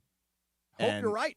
Maybe. I hope you're right. Ashton 7 Genty, wins? That'd be amazing. I know that seems generous now, doesn't it? Yeah, it really does. And also, it gets to the point of like, what do you want to do? Do you want to be in that 7-win spot, or do you want to win less games and have the high draft pick again? And unfortunately, you have to think about that way with the Raiders. Well, I'll say this, Ashton Genty, there are plays and there are moments in games where he just trucks dudes. And you're like, okay, see, that's the Ashton Genty I'm waiting to see. The issue is you're not going to see it when my man can't get past the line of scrimmage because the blocking is non-existent. So, hey, Raider fans, listen, I sat there yesterday. I had the Rams and the Eagles on one TV, and I had the Raiders and Washington on the other TV because I wanted to focus on those 2 games. Yeah. And I wasted my time on that Raider game. You totally wasted because it wasn't competitive. Yeah. One funny thing that did happen in that game, though, Mariota is running to the sideline. He crashes into Dan Quinn, the head coach of Washington. Yeah. Quinn goes flying backwards. I thought he was immediately concussed because he wasn't wearing a helmet and the back of his head hit the ground. And he busts his nose. Yeah. Right? So he's got blood streaming down his nose. And where are the trainers to take care of him? I don't know, but Marcus Mariota was there with a towel. Hey, Coach, I'm really sorry. I'm so sorry, Coach. I know I barely get a chance to play. I mean, Coach, don't cut me. I'm sorry I ran you over. He trucked him, dude. Yeah. And then, by the way, Quinn is coming out for his second half interview, and the reporter never says to him, hey, Coach, are you okay? How you okay with the busted up nose? Yeah. Who was the reporter? I don't remember her name, but I assure you that the PR person beforehand was like, do not ask him about his nose. You got to ask him. You should ask him. And that's what everybody was waiting for. She chose not to. Yeah. But I'm guessing the PR guy was like, or girl, was like, do not ask him about his nose. Just a guess. Chargers. Jen Hale. It was Jen Hale. Jen Hale. She's great. So, I don't know. So knowing how good she is at the job, I'm guessing you're exactly right. Yeah. I mean, that's just what happens. The PR people are like, hey, listen, we're going to bring you Dan, but you can't ask him about his nose. It's so silly. It is ridiculous. I mean, let them do their job. The audience would love to know. Right. Chargers 3-0 and all 3 in the division. So they have a 2-game lead and technically like a 2.5-game lead over everybody, who are all at 1-2. The Raiders, Broncos, and Chiefs. Don't worry, Charger haters. There's 14 games to go. Something will happen along the way. All right. Suck on it, Cappy. We're going to step aside for a brief moment. We're not going to go to break. We're just going to talk about Cappy's prize picks here real quick. And then I want to talk about SC because Jaden Mayava saved the game, in my opinion, early in the fourth quarter. I'll explain in a second. Fight on. Thank you. But listen, you want action in the state of California? Sports action, it's very simple. Download the Prize Picks app. Use the promo code CAPPY, K-A-P-P-Y. First $5 play gets you $50 bonus. It's very simple, guys, to play Prize Picks. There's a stat line for every individual player imaginable. So in baseball, it'll be like total bases or hits or for pitcher strikeouts. In football, it could be yardage, it could be touchdowns, etc. You go more or less. You start combining a couple of those together, you can win cold, hard cash. Last night killed me. Just killed me. I had C.J. Stroud to pass for less than 224. You want to talk about someone who's running for his life back there? It's C.J. Stroud. He has no. It's worse than Geno. I had a C.J. Stroud for less than 224.5 passing yards. Jackie had 204. Yeah. I had Aaron Rodgers on a demon play. Yeah. For more than 1.5 touchdown passes. Yeah. Aaron Rodgers had 2 touchdown passes, so I won that. Yeah. I had Alvin Kamara for less than 57.5 rushing yards. Yeah. Got that 42. Yeah. Mahomes was the max discount. All he had to do was pass for half a yard. Got that. But here's where I got let down. Travis Kelce, I had him for a touchdown reception. Didn't happen. I know. And Matthew Stafford killed my Prize Picks yesterday. I had Matthew Stafford for more than 225.5 passing yards. Yeah. 196. Yeah. So my $20 6-pick flex play, which was going to win me like $500, returned $11.20. Yeah. That's why I went with flex. Right. Because even if you get 4 out of 6 or 5 out of 6, you can still win. Because if you go 6 for 6, George, you can theoretically 20 times your money. No, more. 2,000 times. Multiply your money by 2,000 Look at that. times. So Dos mil. I've been winning, but every time I win, it's 4 out of 6, 5 out of 6, 4 out of 6. You're getting some of your money. I'm so close. Yeah. I'm so close to a monster hit on Prize Picks. So do this. Yeah. Download the Prize Picks app. Yeah. Use the code CAPPY, Yeah. K-A-P-P-Y. Make your first $5 play, get $50 in free plays. Right. And Jalen Hurts, a max discount, half a yard passing this upcoming week. All right, Prize Picks. It's good to be right. By the way, Beto Duran will join us at 8:45 this morning for the high school football report. Don't miss that. Excellent. And I've got Cubanos that I'm going to heat up here pretty let's soon. go, man. I'm ready. So, Cappy, I want to talk about SC here. So I was able to – it's funny. So for those that don't know what my travels were like this weekend, because I know everybody just sits on waiting on bated breath for it. Tell us more. But this was a crazy weekend, right? So my son's birthday, Mateo, was Saturday. He had a great Saturday. Football game. I saw the double that football he hit. game, baseball game. Right. So 2 sacks in the football game, I was told. Big 2-run double. Didn't get a double because the kid didn't get past second. The other kid in front of him. So he had to big round of on first base. Had to come back, but drove in 2 runs. Big weekend. But then his birthday party, we set it up for Sunday because I, in theory, would be back. Right. So the only way I could get back was a circuitous route. Let's call it. So you're coming back from Tallahassee. But and who did Florida State play? They played Kent State. Oh, God. It was a disaster. I honestly watched like 5 seconds. I know of the you game. texted me. I texted you. I'm like, bro, sorry, I can't watch no, anymore I don't of blame this. you. Yeah. But I so it was You took a circuitous route. Yeah, it was Parents' Weekend. At Florida State. Oy vey. So there were so when they gave us the assignment, 8 days ago, whatever it was, there were no flights out of Tallahassee anymore. That's it. They were all done because from Tallahassee, there's only 4 places you can go. It's Miami, direct. Miami, Dallas, Charlotte, or Atlanta. The places you connect basically from. No flights. Oy vey. So I had to drive from Tallahassee to Atlanta. How long? 4 hours and 15 minutes. Oh, by yourself? Well, no. My spotter, Ted Kozak, was with me, and Victoria Arlen, our sideline reporter. We did a roadie. Who drove? I did. Really? Yeah, I'm a driver. Okay, interesting. And so you'd love this. Anyone who's been to Florida knows this. We stopped at Publix. Okay. We got some pub subs. Yeah, you got some we sandwiches. Got some snacks. Did you get the chicken finger one? No, he did. That's really good. It's too much though. The chicken finger one is it's a too very much. good sub. Too though. heavy. I just got a turkey sub. I'm good. Bunch of snacks. Did you see loaded any up. gators while you're driving? Not while we drove. Oh, dang it. But so for road trip, we had to stop to get gas at one point in like somewhere in Nowheresville, Georgia. Okay. And I stopped at a place where there was like a bunch of troopers stopped. Yeah. And they were like checking people. And when we got off in the middle of Nowheresville, Georgia, you could smell the horse manure. I mean, it felt like it was ingrained in my nose hairs for hours. Right. After that, you were like, you can't get rid of that But I smell. had to get gas. All right. And I figured, well, if the cops are here, this will be safe. Okay. Right? Because it felt like a scene out of Deliverance at one point. Oy vey. So thankfully we stopped there because we figured nothing could happen. Although the cops were checking some people. This lady, I don't know, this this like blonde lady. She was like waving at everybody. Like she was definitely on something. Okay. There was no doubt. Did you ask her for little of what she got? No, I did not. Okay. We just got gas and kept it moving. All right. So I finally get to Atlanta. So the thing is, I listened to, on the drive, I listened to the Miami-Florida game, and we started listening to USC and Michigan State because we still had another hour while we were in the car and change when the USC game kicked off. Did you listen on the ESPN LA app? I did. By the way, this is 11 p.m. at night.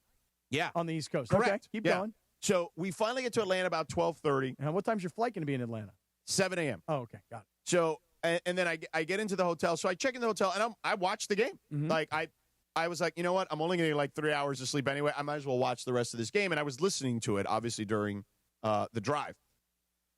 The game was saved by Jaden Mayava, okay? There was a fourth down play with about 11 minutes to go, okay? It was 4th and 3, okay? And he passed the ball there to Mekhi Lemon. And to me, that changed it all. Actually, you know what? I'm going to go back. On that same drive, there was a big third down play where he got a 10-yard run, saved the drive there, then had the fourth down play to Mekhi Lemon. To me, that was where the game was in the balance. It was a one-score game at that point. USC had dominated up to the half. Michigan State made a huge surge in the third, got it to one score, and then Jaden Mayava absolutely sealed the game for USC. They were able to roll the rest of the way. But it played out very similarly to what I told you, right? Look at the way this season has gone. I told you they would roll over the first two opponents. They should take care of Purdue fairly easily. They did for the most part, even with a weather delay. And then I said Michigan State will test them, but they're not good enough yet. Okay, it was a 31-24 game at the end of the third quarter, so keep going. Right, but they're not good enough yet. So they tested them, and USC passed. Now this week we said the first test was going to be Illinois. Yeah. Here's the problem. Yeah, it got blown up. Now, not only did they get blown out by Indiana and my buddy Fernando Mendoza over there, the Cubano quarterback. Saludos, my friends. Hello, Fernando. Yeah. So, but the problem is this, and this good problem it's a problem for Illinois. It's good for USC. Illinois lost 5 defensive backs to injury in the first half of that game against Indiana. That's incredible. So if you're the Trojans now, you're in great shape because this Illinois team, who was a top 10 team, who got blasted, and by the way, they were getting beat by a couple touchdowns already. Oh, yeah. And then their DBs started dropping like flies. So USC is going to face a team who may be missing their top 5 defensive backs. So that means they're going to be playing freshmen or inexperienced players in general, guys who haven't played very much, maybe a half now. That's all they've played. So USC is in a prime position here to get a win on the road against Illinois in a game we had circled because this Illinois team is not going to be in any shape or form ready to play unless Brett Bielema he's a good coach, but he would have to coach his ass off to get a win when you're missing your top 5 DBs. Yeah, so here's the thing about Illinois. To your point, we did talk about this game, and we mostly talked about this game because we said, look, Illinois is going to be a top 10 team, and they're going to provide the first big test for USC, who's now 4-0. And Illinois will be at home. That's an advantage, obviously. The game is at 9 a.m. Pacific time. So think about that. You know, Fox shows up, they bring out their, crew, whatever, and they're like, hey, listen, it's 12 noon Eastern time, right, which is actually very good for USC because USC's game this past weekend at the Coliseum at 8 p.m. So late, It was so late that but it's a tough turnaround. Right, but none of the voters on the East Coast are watching really saw what USC accomplished this past weekend. Yeah, but they'll all be able to see them there. That's my point. But the turnaround is tough. Right. It's on the road. Yes. So it's a 9 a.m. Pacific time start. Yeah. So listen, you guys can all do the math, but think about that. You're getting up at 5 a.m. You've got pregame warm-ups at essentially 7:45 a.m. Pacific time, and you're kicking off at 9 a.m. Your body is not accustomed to playing that. In the NFL, it's a 10 o'clock start for your body, but it's a 1 o'clock start on the East Coast. So these are all advantages for Illinois. The only issue is this, is that let's just say USC does go to Illinois, and let's say they win this game, and let's say they win it handily. Well, honestly, now, if the team is missing their top 5 DBs, dude, you got to win that game. Not only do they have to win it, but they have to win it big, and here's why. Because Illinois went from being number 9 in the country last week to getting absolutely humiliated by Indiana. By their rival. And listen, Indiana's good. Okay, I'm not taking anything away from Indiana, but the voters did not yet believe in Indiana. They thought last year they were a one-hit wonder.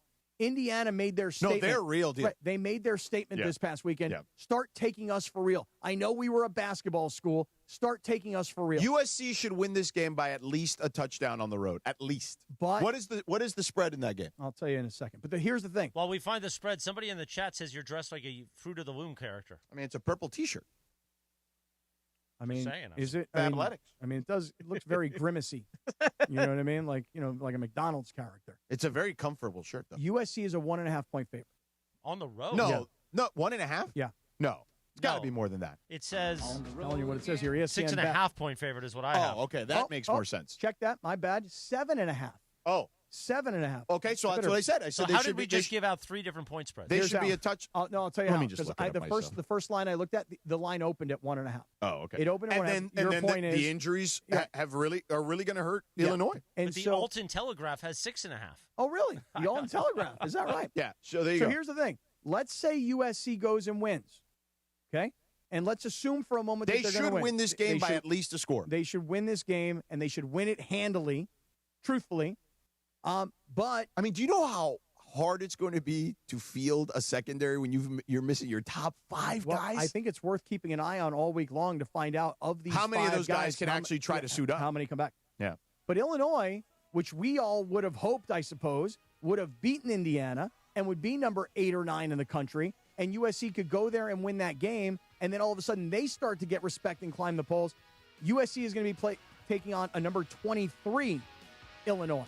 Right. So on the road, in the early window, in conference will be an impressive win, but from a ratings standpoint or a ranking standpoint, they're only beating up on the number 23 team in the country. It's the big noon. It's the big noon game. That's what Cappy said. Is this John Waite too? It's John Waite Change. Yes. Yeah. Right. This song. Does anybody know a movie that this song comes from? No. I believe that this song comes from the movie. Somebody will have to check me on this. Vision Quest, Matthew Modine. Perhaps. No. We'll double check that. Vision Quest, Matthew Modine. Somebody check me. Let's get to Radio Tinder coming up, brought to you by our friends, the Hernandez brothers. They're Hernandez crazy. Wholesale Flooring. They're crazy. Los Locos. And they got hardwood. They do. They like to lay the wood as well. Good morning. It's 8:26. It is from Vision Quest. Oh, Vision Quest. Sedano Kap Morning Show. Smile. It's Monday, right. sucker. So when I'm right, I gotta have a little Cubano something. sandwiches coming up while you Bring do Did you play hear how he Radio said Tinder. it? Bring them. Cubano sandwiches. We'll see you in 3 minutes. The Sedano and Kap Morning Show. We'd like to thank our founding partner, Cadillac of Beverly Hills. Cadillac of Beverly Hills. Experience luxury at the top of its game. Visit CadillacBeverlyHills.com. This is the Sedano and Kap Morning Show. Hey guys, Cappy here. When disaster strikes, you expect your insurance company to be there for you, but often they look for ways to underpay your claim. If you're feeling abandoned, pushed to use low-rated contractors, or ignored after years of loyalty, we protect homeowners from the games and fine print that insurance companies are known for. Contact Avner Gatt, one of California's largest public adjusting firms. Visit avnergatt.com or call 818-917-5256. With a team that has the industry's know-how, including experience from the insurance side, Avner Gatt is ready to fight for you. With over 20 years of experience, they offer a free initial consultation and have the largest network of experts to evaluate your damages. Remember, size, experience, and expertise matter. Don't let your insurance company leave you in the dark. Call Avner Gatt, 818-917-5256, or visit avnergatt.com today. Avner Gatt, your claim, our game. The return of $1 Million Mondays. $1 Million Mondays. And $1 Million Monday is on. Presented by Pachanga Resort Casino. Play your perfect combination at Pachanga Resort Casino. Do you have your Super Bowl prediction ready? Both teams and the final score. And that's how you could win $1 million. And just for playing on $1 Million Monday, you win Rams tickets. 2 tickets to a game at SoFi. Are you ready? Caller number 7 right now at 877-710-ESPN. You're going to play on $1 Million Monday coming up next.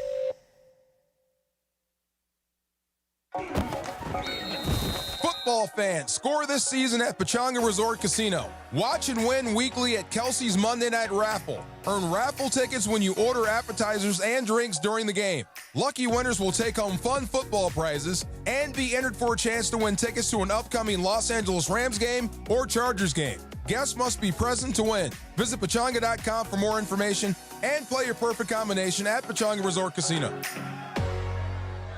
The Sedano and Kap Morning Show. Chris Morales here. Addiction to opioids and stimulants can strip away the things that make you uniquely you. This National Recovery Month, recover your life. Choose a proven addiction treatment option that's right for you at choosechangeca.org. Empower. Jen has ordered a decadent seafood tower, king crab legs, lobster tails, and a waterfall of caviar. Pricey? You bet. But Jen worked with Empower on her savings and investment strategy and planned for splurges like these. She got good at money, so she can be a little bad. Ooh, champagne. Empower. Invest well, live a little. Start today at empower.com. Past performance is not indicative of future returns. Investing involves risk. You may lose money. Advisory services are provided for a fee by Empower Advisory Group, LLC, EAG, a registered investment advisor with the Securities and Exchange Commission. OMG, those shrimps are really jumbo. This is Joe Budden. You and I make decisions every day, but on Prize Picks, being right can get you paid. So I'm here to make sure you don't miss any of the daily fantasy action this football season with Prize Picks, where it's good to be right. Download the Prize Picks app today and use code PLAYNOW to get $50 in site credits after you play your first $5. That's code PLAYNOW to get $50 in site credits after you play your first $5. Prize Picks. It's good to be right. Must be present in certain states. Visit prizepicks.com for restrictions and details. Your chance to win $1 million. 710 ESPN. It's $1 Million Monday on ESPN LA. $1 Million Mondays. Play your perfect combination at Pechanga Resort Casino.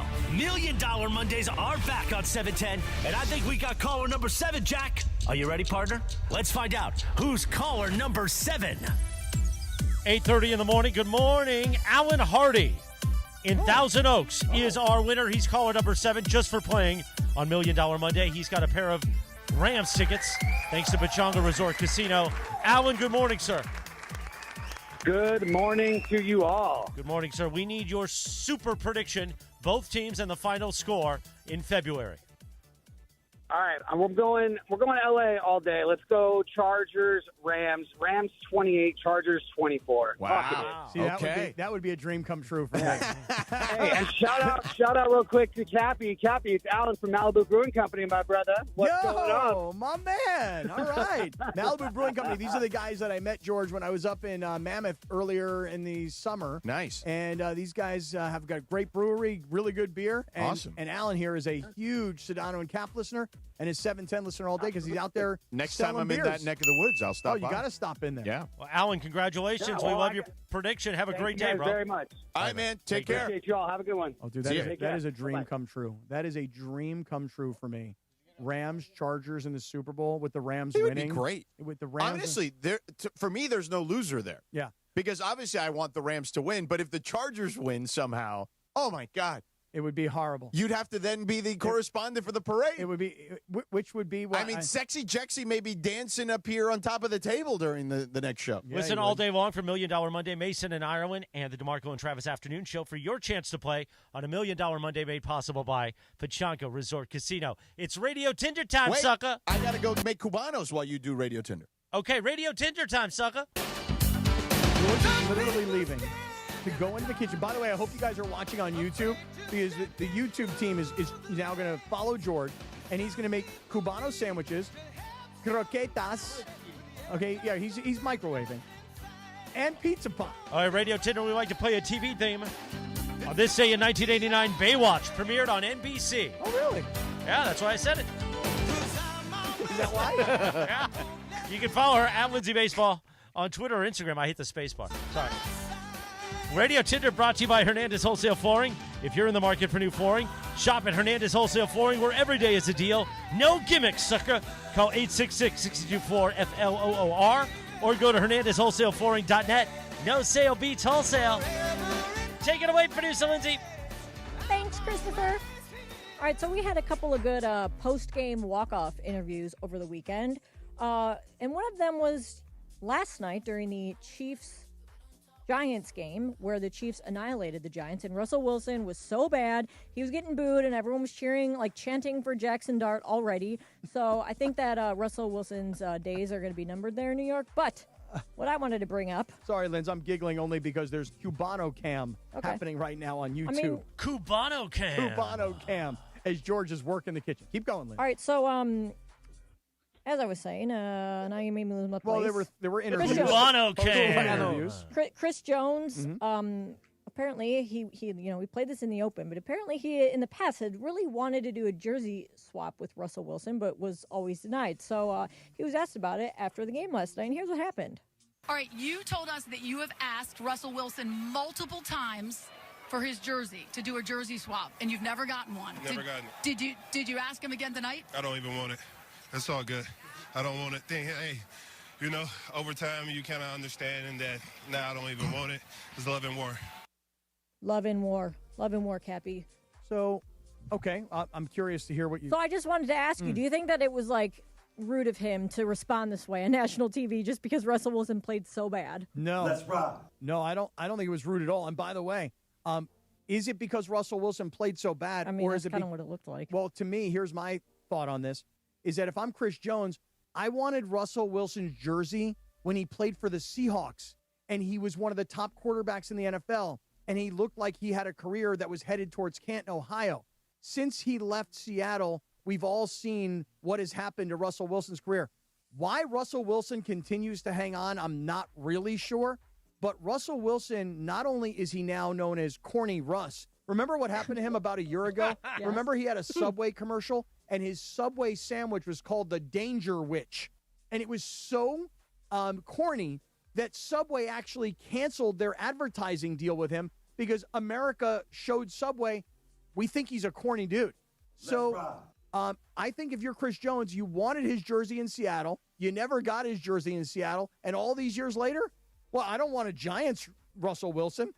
I wanted a Seahawks Russell Wilson. So I don't find it to be rude. I don't know. What do you guys all think? Bird, what do you think? The fork and knife. The Danger Witch. I call this one the blindfold. This is amazing.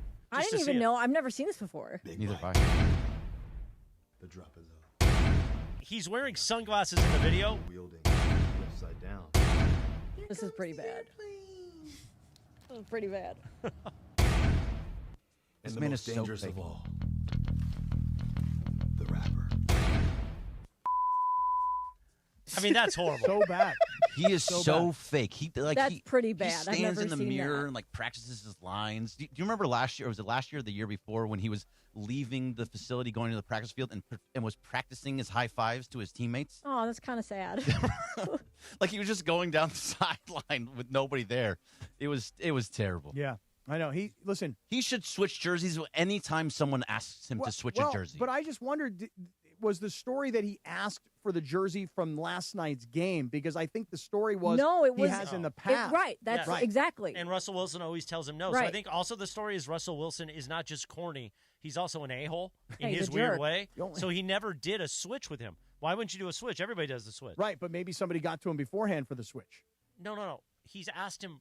The story is that Chris Jones has asked him all the time. No, I realize that. So why wouldn't you do it? Because maybe you've So already now said, hey, I've got to switch with somebody else already. You've been Every an time? You've been an a-hole because you're an a-hole, and now all of a sudden Chris Jones doesn't even want your jersey who because wants you it? suck. Yeah, right. And listen. Suck on a fat one, Russ. Yeah, how about that, bro? You've known you get a Goreo. Dude, all I can tell you guys is that this Jackson Dart thing can't happen soon enough. You know? I mean, enough already with Russell Wilson, and why does everybody pander to this guy? The Steelers made a huge mistake last year by going from Justin Fields to Russell Wilson, and now the Giants are just like, yeah, we need a veteran starting quarterback. No, you don't. You have a first-round hotshot. Play that kid. By the way, cool ice that my man Jackson Dart wears around his neck because he knows he's not going in the game. How's the Cubano Cam doing? Is he Cubano coming Cam- back because we got a live read? He's currently in his Grimace purple T-shirt. He is at the microwave. Okay, I don't need a whole description. I just need if Well, he you was gonna asked. be- I'm No, doing I didn't need play-by-play a now. 30-second You don't want a description. play-by-play? I need an update because I'm going to say, Lindsay, let's do one more. All right, I'm going to do one more because I would like to tell you guys about another great post-game interview, and that was from Michigan's interim head coach, Biff Poggi, who was asked how he's going to celebrate his win. What are you going to do tonight to celebrate? I'm going to eat some Haagen-Dazs coffee ice cream with my wife and smoke a Cuban cigar and then probably go to the hospital. So, Cappy, how would you celebrate your first win as an interim head coach? I do like what he had to say. Haagen-Dazs is good. I would probably be more of a Ben & Jerry's guy. Yeah, me too. And as far as a Cuban cigar... You're bashing the hog? I'm not bashing the hog. You got to go hog. You go hog over Ben & Jerry's? Oh, no, Ben & Jerry's all day. Have you had Handles? Handles is Their delicious. coffee one is delicious, yes. As a vanilla That's ice the way cream to go. guy, nothing beats the hog. Okay, so, but if I were going to do the same thing that this guy did, I would definitely get some ice cream. Okay, I'm all for ice cream, although Chris knows I like froyo. Okay, You do. and I want Dubai chocolate to spray all over my froyo. And I'm not going to smoke a big fat Cuban cigar. I'm going to smoke a big fat blunt. So ice cream and smoking is good for me. Why do you think he threw in the hospital part? Does he mean that I those don't- two Did things you are see going to him? put him in the Did you take a look hospital? at the guy? Yeah, he's a big guy. He's an older, big, heavy-set brother. You know Shouldn't what I'm be saying? eating any kind of ice cream Right. and smoking and cigars. then I'm going to go to the hospital. Sounds like something Chris would say. It does. And guess what? If this It was a year happens. ago, That's your kind of guy, you know? Cigars and ice cream weren't my problem, but we'll talk about that more later. 8:39, good morning. Thank you, Lindsay, for another beautiful radio Tinder brought to you by Hernandez Wholesale Flooring. Go to HernandezWholesaleFlooring.net. No sale beats wholesale. We got Beto in just a few minutes with the high school football report, thanks to our friends at Children's Hospital Los Angeles. And when Sedano comes back from Cubano Camp, we'll tell you about Jacob Emrani, the Sedano and Cap Morning Show. 8:40, good morning. This is the ZipRecruiter Rams Report. Here's Travis Rogers. The Los Angeles Rams fall to 2-1 on the 2025 season after what perhaps was the most disappointing and inexplicable loss of the Sean McVay era, turning a 26-7 lead early in the third quarter into a 33-26 defeat at the hands of the Philadelphia Eagles. It was all Rams early after an early Jalen Hurts touchdown, after Matthew Stafford threw an interception early in the first quarter. It was all Rams who scored on 6 consecutive possessions, but 4 of those scores, field goals off the right foot of Josh Carty. The Rams not able to be as effective in the red zone as they would like, and then in the third quarter, everything changed. 33 yards in the first half for the Philadelphia Eagles, 167 yards in the third quarter alone. The Eagles pull a shocker in Philadelphia and beat the Rams. With Monday's Rams Report, I'm Travis Rogers. This is the ZipRecruiter Rams Report. Powered by ZipRecruiter. Looking for your next great hire? Try ZipRecruiter for free at ZipRecruiter.com/LA. You know that old saying, you can have it fast or you can have it good? When it comes to hiring, ZipRecruiter has put that saying to bed. Because with ZipRecruiter, when you need to hire someone fast, you get them fast and you get the best person for your job. ZipRecruiter's powerful matching technology immediately starts showing your job to the right candidates. Get in the end zone with ZipRecruiter, the smartest way to hire. Try it for free at ZipRecruiter.com/LA. That's ZipRecruiter.com/LA. 8:41, good morning. So on Friday, I turned 42 years old, my birthday, and we talked about it a lot on Friday's show. It's National Recovery Month, and I want to talk to you right now, brought to you by ChooseChangeCA.org. On Friday, my sponsor, Wes, he gave me my 9-month recovery chip. Now, it's not quite 9 months. It'll be 9 months on the 30th of September. But I couldn't, I sent a picture always to Sam Pines and Evan Cohen, names that come up a lot. And Sam Pines said, could you imagine a year ago that you'd be here today? And I couldn't. I could never imagine being sober. And if you feel that way right now, if you're listening or watching to us, and you go, this Morales guy's always talking about his sobriety, but I could never do it.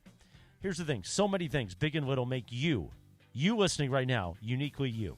Your hobbies, your dreams, your career, your family, and more. Addiction to drugs. For me, it was alcohol. I was an alcoholic. I'm still an alcoholic. You never don't be an alcoholic. I'm still an addict. But if you're addicted to opioids, stimulants, they can strip all of what makes you completely away from you. This National Recovery Month, recover your life. Choose treatment for drug addiction and get back to what matters most. There's help out there. You can DM me at CMM Spectrum on Instagram. People did over the weekend, not just to congratulate me and say happy birthday, but also say, hey, I'm having a tough time. What do you recommend? And treatment is available in many forms. through a primary care doctor, licensed narcotic treatment programs, outpatient treatment programs, licensed residential facilities, and even virtual care. Help is within reach. I promise you, you can recover. Find a proven treatment option that's right for you. Recover you at choosechangeca.org. That's choosechangeca.org. I'm getting ready for 9 months of recovery to celebrate my 9-month anniversary of sobriety. Imagine you 9 months from now, once you get help. ChooseChangeCA.org. Sedano and Kap Morning Show back in 1 minute from right now. Summer's almost over, but there's still time to work on that sunburn. Now your top reasons to visit Morongo. With over 40 big screens showing all the big games, you can catch every play from wherever you eat, stay, and play. Number 2. War, live December 6th. Get tickets now. And the number 1 reason. Win a new Dodge Charger Daytona RT. Use your rewards card at your favorite table games to enter through September 28th. Morongo, good times. A SoFi personal loan is here to help you achieve something once thought impossible, overcoming high-interest credit card debt. Walk the tightrope of your finances with one low, fixed-rate monthly payment, no fees required, and as soon as the same-day funding. That's right. Pull off your own debt-defying stunt with a SoFi personal loan. Visit SoFi.com/trick to learn more. Loans originated by SoFi Bank, N.A., member FDIC. Terms and conditions apply. NMLS 696891. From kickoff to cash out, ESPN Bet has the tools you need to score more on game days. Bet smarter with stats at your fingertips. Get personalized parlays built just for you. And with your fantasy team synced right in the app, you can back your squad. Right now, new customers get $100 in bonus bets when you bet $10. Sign up with promo code USL to get started. Must be 21 plus. Gambling problem? Call 1-800-GAMBLER. Terms and conditions apply. See app for details. Offer not available in New York. Hey, this is Rich Eisen. You're starting your day with the Sedano and Kap Morning Show on ESPN LA. Don't forget my show. The Rich Eisen Show is coming up this morning at 9 on 710 ESPN and the all-new ESPN LA app. Now, back to the Sedano and Kap Morning Show.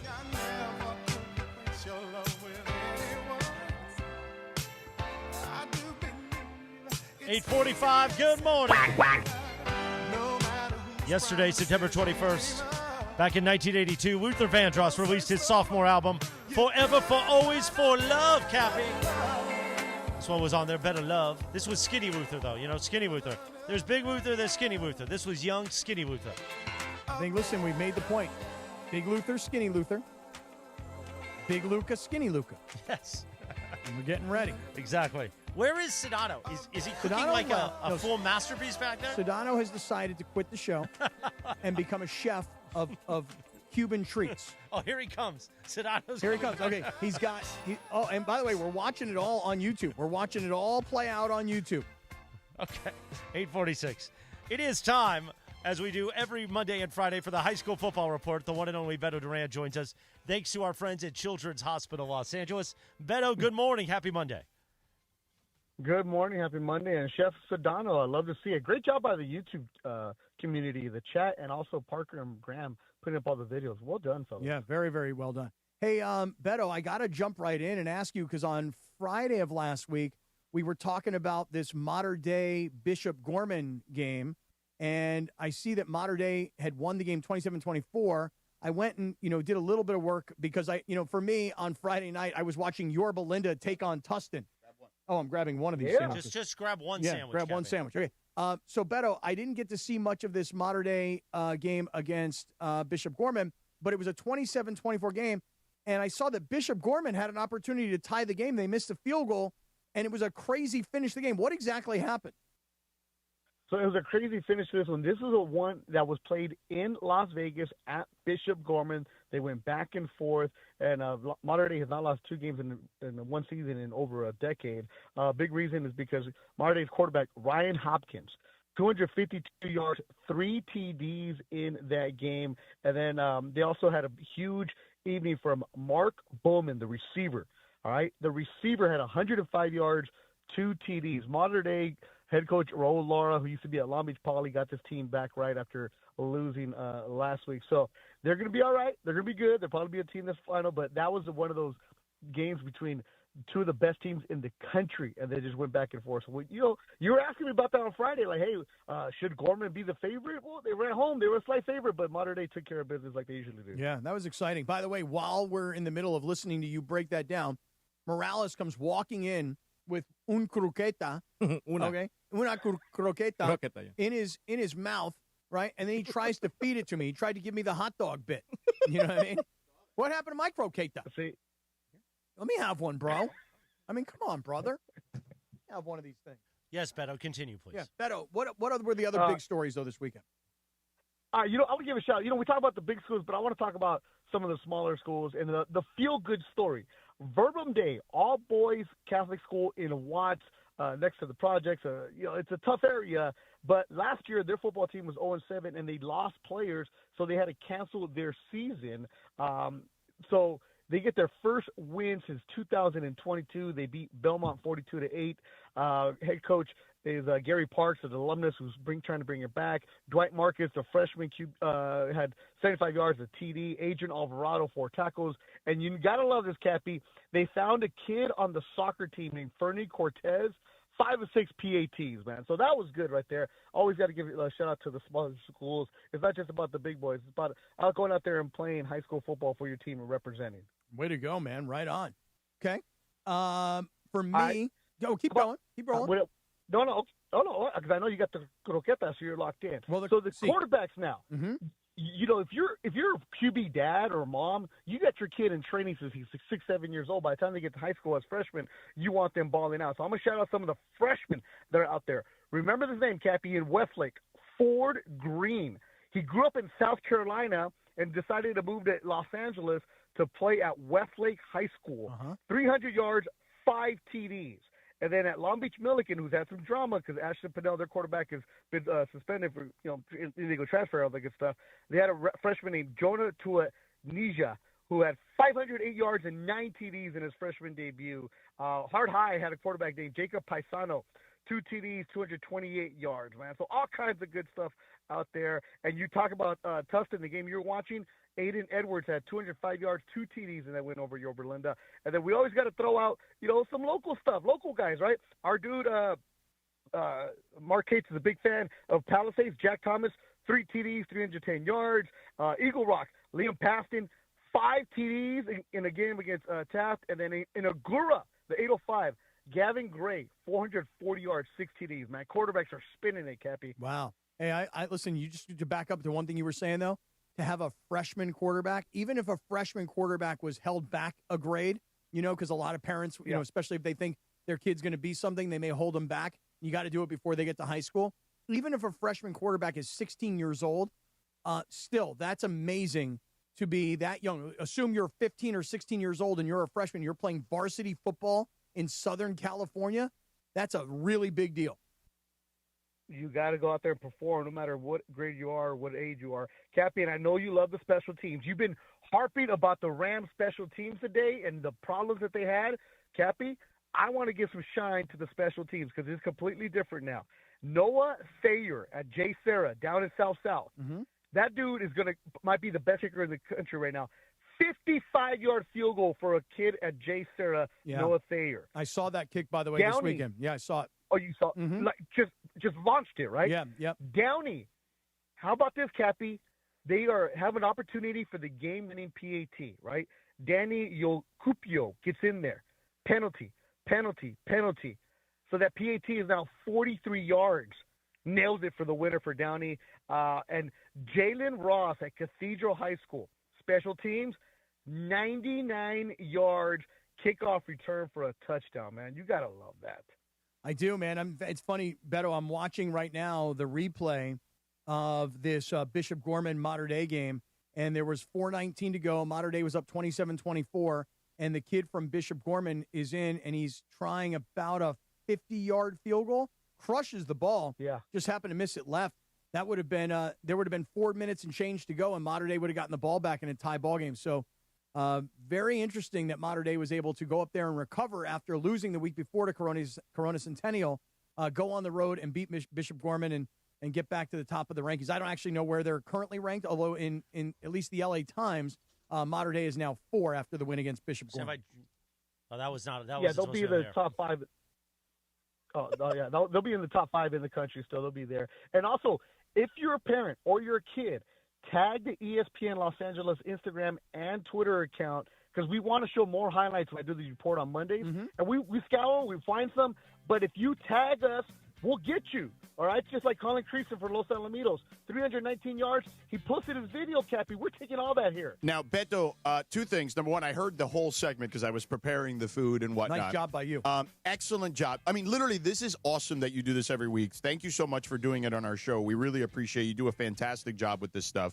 And I know that the schools appreciate it, the kids appreciate it, the parents appreciate it. We certainly appreciate it. I know the audience appreciates it. But you picked the wrong day to not be in studio, bro, with these sandwiches. I mean, so what do we got? So the croqueta. Beto, thank you so much for the high school football report. Thanks to our friends at Children's Hospital Los Angeles. Cappy, hold on that, because George is going to tell us about our friend Jacob Emrani. And by the way, I got a freaking sandwich in my mouth. I understand, but we missed the read 20 minutes ago. But so dude, it's a good bite. Jacob is such an amazing human being. He FaceTimed me on Friday along with Sam Pines live from Chicago. They were there for the Bears-Cowboys game. And he just wanted to congratulate me on the last 9 months and say happy birthday. Our friend Jacob Emrani. Sedano.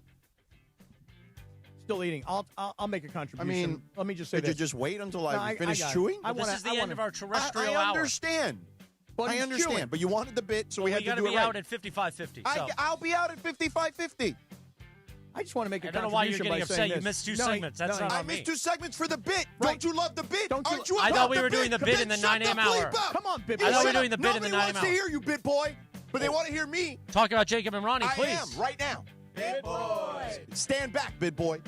Told you to stand down, Bib Call boy. Jacob. You get into an accident, 844-24-JACOB. Tell him Sedano, Mason, and the crew here at 710 sent you. It's very simple. The person behind the pain, the story behind the file. Every phone call, every strategy, every single client, the meeting starts with one goal. Take care of the people who've been hurt. Because when you're sitting there with a wrecked car, a hurt back, no one calling you back. The last thing you need is another lawyer treating you like a number.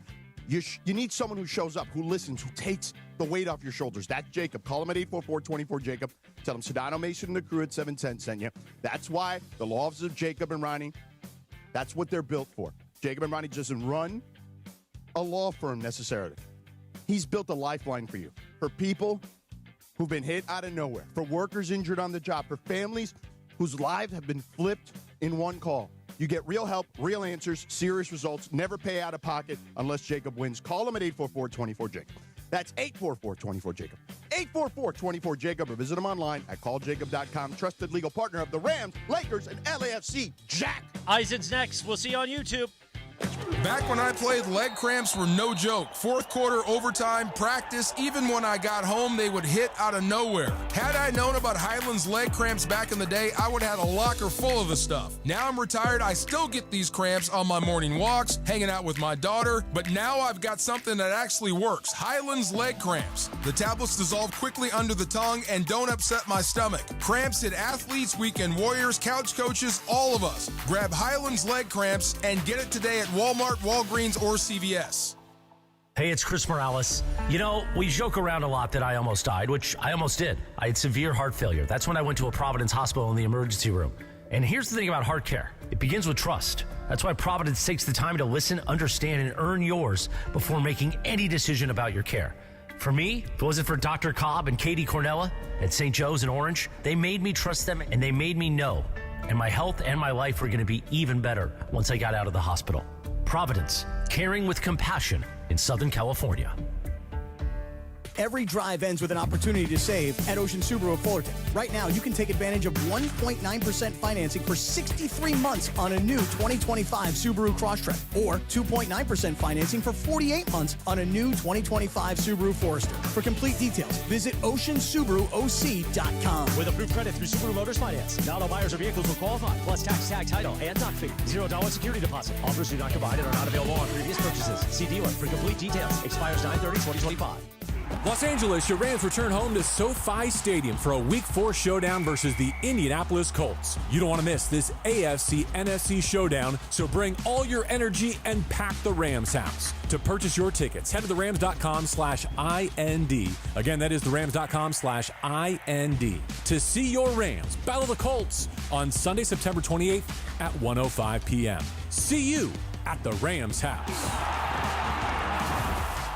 Pechanga Resort Casino is rewarding you on another level. Bring in a rewards card from one of 16 Southern California casinos and access exclusive benefits with Pechanga's tier status match program. Qualified members can even win $25,000 club dollars. But hurry, this limited time offer ends December 31st and match statuses remain valid through January 31st, 2026. Open to new and existing Pechanga Club members. Visit the club at Pechanga for more details. Must be 21 or older with valid ID.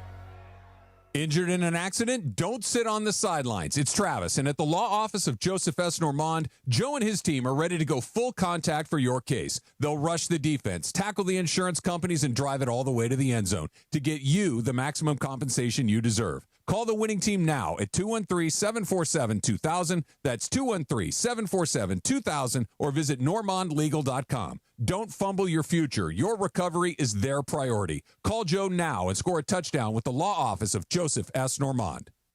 From kickoff to cash out, ESPN Bet has the tools you need to score more on game days. Bet smarter with stats at your fingertips. Get personalized parlays built just for you. And with your fantasy team synced right in the app, you can back your squad. Right now, new customers get $100 in bonus bets when you bet $10. Sign up with promo code USL to get started. Must be 21 plus. Gambling problem? Call 1-800-GAMBLER. Terms and conditions apply. See app for details. Offer not available in New York.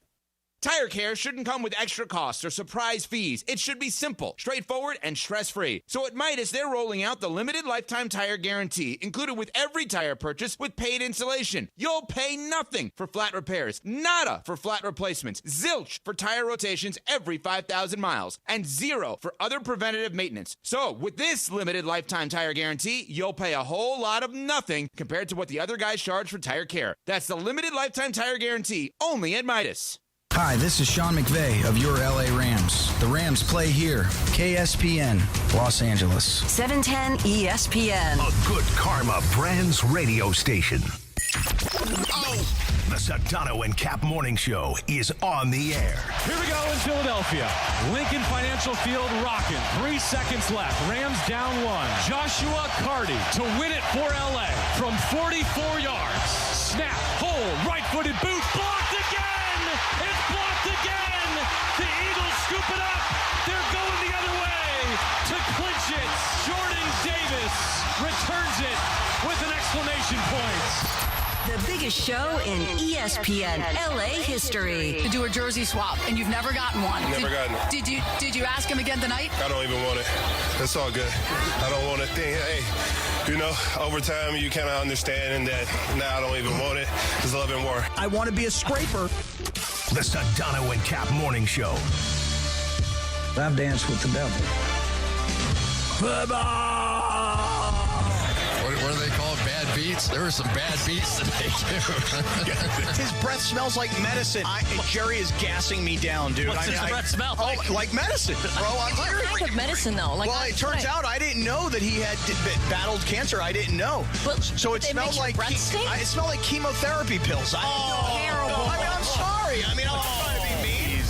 Did you have me on your show to berate me? Is that what you're doing now? Scott Kaplan, eat a fat one, bro. Thank you for letting me share in your aura. How do you say his name? Asminger? Asminger? On 710 ESPN. The all-new ESPN LA app. And on YouTube at ESPN Los Angeles. Bigger than U.S. Steel. What a catch by the tight end! Dungus. Wow, that's crazy. Well, you want to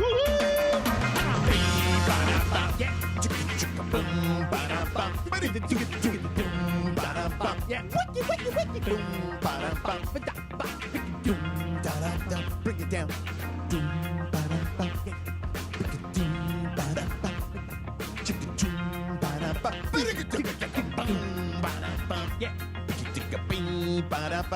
Was that Cubano Cappy? Dude, the food is unreal. Mas croquetas? Oh, no. There's plenty more over there. Oh, really? Those things are Well, I don't fire. want to leave. You know, God forbid I It's leave. 02:30 now. According to the memorandum, I can go. Sedano and Kap Morning Show. There's more? There's one more here if you want it. Quiero más. Are you going to eat it, Cappy? Here. You know I'll eat that. Take it. What happened Don't to do the pie? it. The pizza's over there too. You want pizza too? Wow, you are a very I'm such hungry a boy. slob that I might as well just go for it. You know what I mean? What an animal. By the way, nothing, speaking of animals, the mongrels, nothing gets the mongrels more excited than when I yell at Chris. No, they love it. But what they think is, because then they're going to post all day. They saw you walk out, and they thought you were mad, and it's really not because you have to get Rich Eisen on I have the to go air. do Rich Eisen in the room. I think they think like, oh, Sedano and Morales have beef. Somebody's finally going to take down Morales. No, Sedano and I are best friends, and we're also blood brothers. It's all for the act of the show. And really, I would say this, George, and you tell me if I'm wrong. The only person you can yell at with that full steam that's not going to take it personal is me. you. Yeah. Yeah. Because if you yell they at love it. If They you love yell it. at Cappy like that, his whole week will be ruined. I don't know. I mean, you did kind of run out crying. No, I ran out to the Eisen. You did sort of leave crying. If I didn't have to do the Eisen thing, I would have You stayed. should have let them think that that's what was going on. No. Esther wants to know if you would do a Cubano wrapped in pizza. Oh, 100%. This thing right here. This thing right here. Yeah. This thing's taking years off my life right now. It's as so we good. speak. Gosh darn, is It's this thing so good. good. And it's kind of cold by now, but you got to have it a little warm. Like, you got to heat it up. And then this sandwich. Yeah. There's like the pork, the ham, the pickles, the mustard, the cheese, and this. Oh my God, is that good? And the pickle, and the mustard is what really makes it. You know what I mean? But the bread. So Tropicana makes here comes it. Bit Boy. It's a labor Bit of Boy's love. taking it. Bit Boy took the sandwich. It's a labor of love. They make real Cuban bread at Tropicana. Bit Boy took the sandwich. Yeah. So shout out to my guy Mel at Tropicana. Shout out Mel. Yeah. And unlike you, I pay. What do you mean? I paid for all my food. Stop that. Good sandwich. Yeah, 100%. I support small local businessmen, man. Oh, okay. And I don't. I'm just saying. No, I mean, I don't. You'd want a freebie. Well, I'd support him. I'd put a big fat tip in that jar. I'll tell you that right now. Hey, speaking of Bit Boys, just side note, complete side note. Yeah. Bit Boy. This weekend, I was so impressed with Pat McAfee. What he did at game day when he jumped off the super high diving board, the Olympic diving dude. I was like, platform. Dude, I would do that in a heartbeat. Like, that's the kind of bit that I love. Yeah. And the fact that he took off his pants and he's wearing a little Speedos. tiny Speedo, Yeah. hilarious. Yeah. Jumped in the water. But the best part of it is I can appreciate all these guys who do this kind of stuff. McAfee jumping into the water at Miami, hurrying up and getting on a plane, getting back to Indianapolis for WrestlePalooza. Yeah. Where if you saw him pull in, Yeah. he literally pulled in a truck. They had a camera on him, just the same way we had a camera on you while you were preparing the food. Right. And they had a camera on him, and he literally walks from the truck, walks through the back, fist bumps everybody, and runs right to the ring. Yeah. I mean, it was awesome. And then, listen, I'll give a little bit of credit to Matt Leinart, too. Matt Leinart was up at Salt Lake City Saturday because they had their big noon kickoff on Fox. And then got to USC to run them out of the Brought them tunnel. out. Yeah. Right. Yeah. We're like a married couple, you and me. you Like, and you I. finish my freaking sentences. I know. Like, you want another croqueta? I want okay, look, I've had 2 croquetas. Do you want pizza, really? I've had the sandwich. Fat tomato? And now I might as well get fatter myself and eat the pizza. Do you want it in the toaster oven or do you want it in the microwave? Toaster oven does sound nice because then you got a nice Well, little that's what I crisp. did with our sandwiches. Those are I very put them good. in the toaster oven for a little bit. Get the bread a little crispy. Now, am I facing the possibility that folks are going to start showing up here in Yeah, the they're office? going to start. Well, and people they're already gonna go- what they were asking. Oh, are those the sandwiches? I said yes. Those What are the about the sandwiches. pizza? Is the pizza in the fridge or is the pizza on I the... just put. I was cold, so I put it out on the. All right, well, then it's it'll in some Ziplocs. Probably be gone by the time I get over No, there. if you want to go over there, go over there. Well, I don't want to leave in the middle of the show. Well, go when we break. Chris is going to make us take a break at some point. One of us is allowed to leave during the show. Okay. Sedano's allowed to leave. Right. Me, on the other hand, Not allowed to leave. not allowed. Now, of the weekend, let's start back. We did the first 40 minutes of this show on the Rams, and I think we can get back there now. Yeah, because we haven't done enough. It really was like that. No, seriously, we haven't. So, I like to use the saying 2 things can be true at once. So 2 things can be true. The Rams and Eagles are the top 2 teams in the NFC, but there is a gap between the 2 teams at the moment. I don't agree. You don't agree? I do not. Why not? Well, I'll give you an example. I was just watching here this morning at the commercial break. I'm just watching First Take, right? And the question on the lower third graphic on First Take asks this question, and I'll ask it to you. Are the Eagles on their own tier in the NFC? That's exactly how it was written. Are the Eagles on their own tier? I believe so. I don't. Yeah. And this is what bothers me about yesterday's game. If the Rams kick the game-winning field goal and the Rams are sitting at 3-0 and the Eagles are sitting at 2-1 and the Rams had gone cross-country and they had exercised the demons of getting run over last year twice, okay? If the Rams kick a field goal something that should be easy and fundamental. Having a field goal blocked, I'm telling you, if we go back and we look at the numbers last year, I'll bet you that on the season last year, there were under 10 field goals blocked on the entire year. I'm just taking a guess. You had 2 field goals blocked in the same quarter. And so for me, if the Rams kick the field goal, either one of them, frankly, but let's just go with the last one. If the Rams kick the field goal and win, today the national perception is the Rams are the best team in the NFC. How could they go cross-country, shut down Saquon Barkley, win on the road in Philadelphia? How did they do that? The Rams are the best team in the NFC. But because they lost the game on a second blocked field goal, and by the way, the score was then run up because the kick was returned for a touchdown. Yeah. Now you look at it and you go, you know what? Eagles are significantly better. Listen, I would say this. I think they're on their own tier. I don't think the separation is that big from that next tier. But they are the 2 best teams. But Philly is better. I mean, the reality is this. It doesn't mean the Rams can't get better at the end of the season. They can't, by the end of the season, be better than Philly. But right now, we could argue about, we said it all off. Oh, they gave the Eagles the toughest, competition they had in the playoffs last year. Matthew Stafford had a chance to win the game. So they've now been in this position twice where they've had a chance to win the game. They've had multiple opportunities in the game to seal a game or win a game, now twice on the road in Philly, but have come up short. And this, unfortunately, in football particularly, it is a zero-sum game. You win or you lose. Yeah, no, it's about winning. You either win or you lose, and it doesn't matter how pretty it is or how ugly it is. But I'll just say this about the Rams. Number one, the Rams had a huge lead in this game. The fact that they squandered it is almost hard to believe, number one. Yeah. Number two, from a coaching perspective, on a 3rd and 1, I love the play. Go deep. Take your shot because you know it's 4-down territory. Yeah. But on 4th and 1, when you've lost one of your starting offensive linemen and you bring in a replacement player and you decide to run right behind your right guard rather than go to the strength of your offensive line. Well, your backup right guard. That's right. That is a coaching mistake. It is I'm going to outsmart you, and it didn't work. So you had a coach who made, in my opinion, a mistake on 4th and 1. You had your top receiver, well, maybe your second receiver, drop a ball in the end zone. Would have been a great catch, but certainly a catchable ball. And you had your offensive line get blown up twice on field goal attempts. That is why the Rams lost the game. Well, also, the Eagles just did this. What is that? They snapped their fingers like Thanos. They are Thanos right now. They're the epitome of what the bad guy looks like. They are unbeatable. They are inevitable, like Thanos was in the movie. And the Rams, like the Avengers, are trying to figure this out, coalesce as a team, because there are a lot of great individual talents on this team.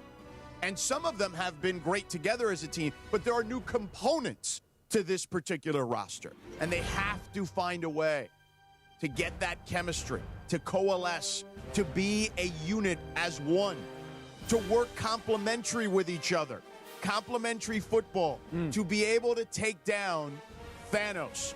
Now, it took the Avengers 4 freaking movies. If you're the Rams, we don't want to take 4 freaking games to do this. You got to find a way to do it, because if not, Thanos is just going to snap his finger, keep collecting these Infinity Stones, and you're in deep trouble. Cappy looks so confused Point right of now. information, two things come to mind. Number one, Who's I have no Thanos? idea who Yeah. Thanos Yeah, is. you have no idea. I have no idea about any of these movies. Yeah. And lastly, There's 4 of them. I know, and what bothers me most. Wait, Cappy, Thanos is Giannis's brother. No, that's the Nasus. And what bothers me That's more what they than call it for anything short. That was good. is what you just said, that it took 4 movies to take him down. So you're telling me now that Thanos ultimately gets beaten? No. No, they do eventually in Endgame. Oh, wait a minute. I Oh, thought he did spoiler it. alert. Well, that's what I'm getting I mean, the movie's like 5 years I know, I'm old. just kidding. I know. Longer than that I have now. no Yeah. idea who Thanos is. I Yeah. said it earlier today. But doesn't he kill, like, everybody before that happens? Yes. He So- gets rid of half of the population. So that's not good. And then No, half right. the population comes Yeah, back. but then they come back because they were able to save it at the end. But there was, spoiler alert, if you didn't watch the movie 6 years ago, there's a lot of people who have to be sacrificed to make that happen. Hopefully the Rams don't need to sacrifice anyone to finally beat Thanos here. Every time you say Thanos, I honestly think you're talking about the owner of the Chargers, Dean Spanos, and I think you're speaking with a lisp. No. Like an intentional lift. Yeah. Thanos. Yeah, no, it's not. It's Thanos. The Thanos Do you want to see what family. Thanos looks like? The Thanos family owns the Chargers. That's what it sounds like to me. Well, you know who the actor is playing Thanos. No, who? Oh, you wouldn't know. Who's that? No, yeah. What's he his would name? know. He would not know. Thanos. Thanos' name. What's his name? The Josh actor. Brolin. I have no idea who he is. But You they don't know make him Josh look- Brolin is? No You've seen idea. Josh Brolin No, in a you million know who movies. Josh Brolin Tell is. me where I know. You can't be this dumb. How? Now, dumb is one thing. Uninformed is a different thing. Yeah, that's How do you not know Josh Brolin? He's been in a lot of movies. Like what? No Country for Old Men. Okay, I know that Wall movie. Street 2, I Never know that. Sleeps. There's Thanos right there. I know.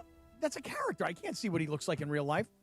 No, that's Thanos. I say. No Country for Old Men. Now that's a scary movie. It isn't. Which Did you guy see- is he? He's Llewellyn. in that Especially movie. considering you're old. He's the one Yeah. going after the killer. Oh, he is. Llewellyn. Okay, gotcha. Have you seen Men in Black 3, the third one? No, but now we're looking Who at has? it. We're all I have looking at it. it. It's a We're- good movie. We're Because looking the at it trilogy now. was on while I was in the hospital, so Yeah. I was forced to. We're looking at it on YouTube right now. Now I'm seeing Brolin. what's going on here. I'm seeing Josh Brolin. I'm seeing a little There's Thanos. Josh Brolin. There he is. Good-looking guy. American Gangster. He's in it too. Yeah, he's great in Oh, American yeah, he's a Gangster. great American gangster. But anyway, that's the Rams' problem right now. They're running into Thanos. No, the Rams' problem is that they should have won this game no problem yesterday. They had 5-6 different chances to do it. But they had the opportunity on the last field goal of the game to win the game. Now, if you've already gotten a field goal block. You are a kick. Listen, for those, I'm sure anyone in the audience that may know this already, but for those that don't, ain't nobody in this, and this is not me being anything but honest here. You understand special teams in a way that I don't think anyone at this station understands special teams the way you understand. Well, I got lucky. I got very lucky in my life that I had a coach by the name of Scott O'Brien who wound up winning like 4 or 5 Super Bowls with the Patriots. Yeah. And he was my early mentor in my life. And I got to learn special Wasn't he like teams Nick from him. Saban's right-hand man at He one was, point? yeah. They used to call him the Hatchet Man back at the Dolphins days. Yes. Yes. Sedano's been the hatchet man around here. Yeah. You better watch yourself, Bit Boy. I'm the Scotty-O. Yeah. So here's the thing. Bit Boy. If you get a field goal blocked, then you make an adjustment on the sideline and you remind your offensive line, particularly the left side of your offensive line, what happened on the previous play. And the fact that you had 2 offensive linemen get blown up. Now, look, Rob Havenstein is a really good player. He's a big dude. For Rob Havenstein to get blown up playing that left tackle position, but on the other hand, this kid, Bo Limmer is the guy that you made the comment in our group text that he should be cut today. Immediately. I mean, honestly, like, I don't know if Sean McVay is that kind of cutthroat kind of guy. I feel like Sean, like, invests in his players, but like a Bill Parcells, a Jimmy Johnson, forget it, he's gone. Those guys they would have cut him today but for the sure. thing is look, the 4th and 1 play where he gets blown up, that is the fault of Sean McVay. Sean McVay decided to call a play to run a ball on the right side behind a backup offensive lineman. Mostly, I'm guessing, because he thought that the Eagles would say, well, he's not going to run here. He's going to run over here. Yeah. He thought he could outsmart them. He didn't. Okay. But to have one field goal blocked is one thing. To have a second one blocked is something else. And I'll tell you something. I don't know if we're going to do this. We got again, the Eagles, we said this earlier, had not had 2 field goal blocks in a game since what was it? It was 75. It was 50 years ago. No, it was 50 years ago to the day, right? September 21st, 1975. Oh, by the way, side note is against that the Giants. It was 50 years ago to the day that the NFL Today came on the air on CBS. Well, and they did that see? retro thing. I thought it was pretty funny. Yeah. I thought they They did had a good Brent job with that. Musburger on, Right. yeah. I thought it was really good. But if you're watching YouTube right now, George, I want you to look at the YouTube right this second. Guys, I know you had it up there, but we have the end zone shot of the last field goal. And if you look at the left side of the offensive line, because you're looking at it from the way the kicker would look at it, you're looking at it from behind the offensive line. If you look at that picture and then you guys roll the video, you will see that Havenstein gets annihilated, and right next to Havenstein is the other kid, Limmer, and he gets blown up too. And because of that, these 2 guys on the left side, they got blasted so badly that Philadelphia was able to be probably 2 to 3 yards past the line of scrimmage, and then you jump up in the air and assume your hands are about 9 to 10 feet up in the air. I mean, listen, you guys, we can sit here and argue all day long. Was the kick low? Some people might say it is. If there's not this sort of penetration, it's not. Might the kick have gone left? Perhaps. But to have 2 field goals blocked in the same quarter and one of them to win the game, That is some unprofessional crapola. Is what that is. Is the kick not to fault at all? The kicker's not to fault at all. You think? Not really. I mean, both of them. Look at Limmer. Look at his right leg. Look how he gets destroyed. Destroyed. Yeah. Absolutely destroyed. So now what you've got is these guys, Jalen Carter and Jordan Davis, these two superstar defensive linemen.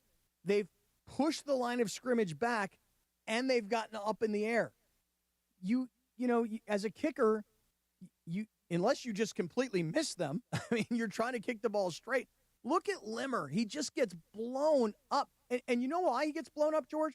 Because his first step is supposed to be to his right. Yeah. So that he can line up with the center and he can actually support the center. Yeah. And instead, his first step is back because he's blown off the ball. Yeah, and Havestein, to your point earlier in the show, just absolutely got blown up as well there. Yeah, I mean, listen, again. That's a good breakdown, Cappy. Thank you. They didn't lose the game because 2 field goals got blocked. Yeah, and by the way, good job by Parker and Graham back there, too. That is a byproduct of what happened. They lost the game for a lot of reasons. It's not one play or 2 plays. They'll go back and they'll say, why did we call this on 4th and 1? Why didn't Devontae catch the ball in the end zone? Why did our offensive line get blown up on these field goals? Why was our defense, which was in total control, shut down Saquon Barkley? Why did we perfect game plan, force Jalen Hurts to beat us with his arm, which is something he has not proven yet to do? And guess what? He did it. So the game plan worked. It's just that Jalen Hurts came out in the second half and was unbelievable. Well, the defense also let them down in a huge way. I mean, A.J. Brown just annihilated people. Like, he was – I mean, speaking of Thanos, it was like a man amongst boys out there. He would catch the ball and he would like, get off me, bro. Yeah. And just like keep running. It was insane. And it's funny because I saw after the game, he talked about he felt they were too conservative to start the game. They were very run heavy. The Rams were ready for that. They were loaded up on Saquon Barkley. Barkley was very, pedestrian, I would say, in this game. And then Jalen Hurts just said, the hell with it. We're going to go. We're going to take big chunk plays. And that first drive where they scored on the Goddard touchdown, it was a 2-score game at that point. So much time left in the third quarter that you're like, this could go sideways very quickly. And the Rams kind of hung around. But it just never felt like they recaptured the momentum after that. When Rob Havenstein watches the film today, he's going to be real upset with himself. When Bo Limmer watches the film today, he's going to be pissed off. Let me tell you who's going to be embarrassed is Darius Williams, the defensive back. Yeah. Because that's the guy that on 3rd and 10, when you've got the Eagles backed up on about their own 10-yard line, he's the one that A.J. Brown was like, oh, hey, little boy, let me take you, pick you up, and throw you like a rag doll and pick up 25 yards on 3rd and 10. By the way, people wanted you to do your breakdown you just did with the video that Parker and Graham put up about the kick, but in your Gruden voice. Oh, really? Yeah. Oh, that's good. Hey, that's a good request. Yeah. That is a good request. So if we can get the video back up so Cappy could break it down in a Gruden voice for one quick moment. Yeah. So while we reload, let me tell you this. Yeah. Experience the Toyota Rams countdown to kickoff this Sunday with ESPN LA's Travis Rogers and Sua Cravens live from the Hall at Cosm. Watch the action on massive wall-to-wall LED displays. Enjoy local food, craft cocktails, and if you've got a ticket to the game, come in for free. So if you're going to the Rams game at SoFi on Sunday, you can come into Cosm and warm up with us. Not literally because it's cold, but warm up, like get your groove on. You know what I'm saying? I do. Learn more at Cosm.com. Are we reloaded? Yeah, we're re-racking. We're re-racking right now. Re-rack, reload, redo the whole thing, man. All right, when you're ready, Cappy. Well, I'm just waiting for this video now. 3, There is 2, 1. There's a little bit of a delay here. You know, there's a little, all right, that's fine. There's a little bit of a delay. It's okay. You know? Yeah. So I haven't seen the video yet. Okay, when it pops up, that's fine. 3, 2. 3, 2, 1. The audience does say that your breakdown was as good as any breakdown, that they should hire you as a kicking analyst. Now, there's only one kicking analyst in the sport, right? Isn't it Jay Feely? Jay Feely. At CBS? At CBS. I'll tell you what, man, let's take a look at this left guard right here, man. And let's take a look at this left tackle. He's a big, strong guy, but take a look at Philadelphia, man. Look how they penetrate the line. They just push these dudes around. Get those big mitts up in the air, man. And Coach, can you tell me about Bo Limmer's right leg that got straightened out there on that play? Tell you what, this guy Bo Limmer, man, he's got to be a little bit bigger, man. I mean, take a look at his right leg. He's supposed to move it over and protect the center. Instead, he gets blown off the ball. And then there's big Jalen Carter, man. I'll tell you something. This guy with that big mitt, he goes up in the air, and then he picks it up on his own. And then he's taking it to the house, man. And I'll tell you something here. Not only did the Rams lose the game, But, man, they lost the cover, Oh, too, man. I'll I tell know. you what. That's hard. That hurts, man. The cover was really brutal. That did hurt. I mean, losing the cover was insane. Like, you lose the game, but lose the cover, dude, on a kick that is returned to the house. So Van Pelt does bad beats. Mm-hmm. I think they do it Tuesdays or whatever, later in the week. They don't do it because Monday night he's at, like, the Monday Night Football setup. Or maybe they will do it tonight. I don't know. It was such a crazy bad beat that that thing has to run everywhere. I mean, that's his thing. Like, he does that segment on SportsCenter on his show, Bad Beats. There's never been a bigger bad beat, in my opinion, than what just happened there. Like, if you had Rams plus 3.5, you're like, I'm either going to win outright, or if they miss, I'm good. It's only a 1-point game. I got the cover. Yeah. And then they block it. Not only they block it, but a big man rumbling down back to return it. It wasn't like it was a DB who scooped it and scored. This was a monster defensive lineman running it back. I was going to remember on Thursday I took the Eagles originally, and I changed it. I didn't take them to win, but I took it with the points, and I feel bad. But you know who killed us, Sedano? Briones? No. Well, yes, he took the Eagles as 5, but the Cowboys just destroyed us. Not me. I took the Bears. No, you took the Cowboys, at least to the graphic. Did I? Yeah. The graphic has you with the Cowboys. I could have sworn I took the Bears, but maybe I did just take the Cowboys because I didn't like the game. It was my one, right? No. Stand by. Let me The Bears get are who we thought they were. We let them off the hook. No, you took the. Oh, wait. I thought I took the Bears, but that's wrong. Stand by. Let me get it up. You took the Bears with the 1. Oh, no, it was Bergman who Yeah, took the Cowboys. I took the Cowboys with my 5. I got destroyed. Yeah, I was going to say. That's on me. That's on me. I screwed up. Yeah, it's okay. 3-2. 3-2. Hey, just somebody remind me, if anybody can remember, the week before when the Rams beat the Titans, wasn't there a play? I don't think it was a blocked field goal, but wasn't there a play where they screwed something up and they lost the ball and the Titans went and grabbed it, and then somebody, I don't remember exactly which Rams player it was, came and made like a saving tackle. Does anybody remember that from the Titans game the week before? Vaguely. Okay. Yeah. Was it Landman? No, it wasn't Landman. It was I don't remember who. I mean, anyway. Landman recovered the fumble on this one. I have to go back. And go back. Anyway. But I just want to call out Chase Blackburn. He is the Rams special teams coordinator. Yeah. Brother, between yourself and the Rams offensive line coach, you guys got to get this thing worked out this week, because I'll tell you this. Now. Let me tell you something, brother. Now, when you've got the 3-0 Colts coming to town. They're playing good ball. Do I think that the Colts are better than the Rams? No. No, but they're playing good ball. They're playing confident ball. Yeah. Okay, so you may not be better, but you may be playing with a lot of confidence that makes you feel better than who you really are. And so the Rams, you cannot afford to drop a game at home this Sunday against the Colts. And you can't let what happened in Philadelphia beat you this Sunday when you're home against Indianapolis. So Ryan Wendell, brother, Ryan Wendell, you're the offensive line coach. You got to get this thing figured out, along with Chase Blackburn, your special teams coordinator, because that cannot happen. And you know what's going to happen? Everybody's going to see the film. Everybody's going to analyze it, and they're going to go, here's how we line up against field goal. And we try and blow these two dudes up. Yeah. You want some, tangential good news about the Rams? I would take any good news. And this involves your alma mater. So Pitt is going to have a jersey retirement for Aaron Donald November 15th against Notre Dame.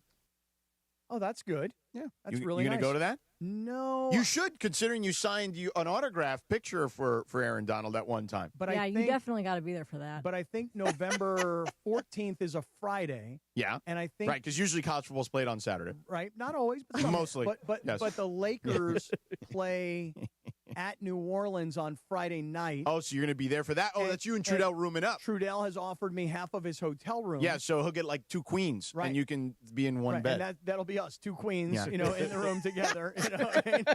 Me and Trudell. Okay, what's up, Queen? And a hot Chicana from the barrio, keeping it real. It's like I call Chris now. He's a skinny queen. So now Friday is the Lakers and the Pelicans. Yeah.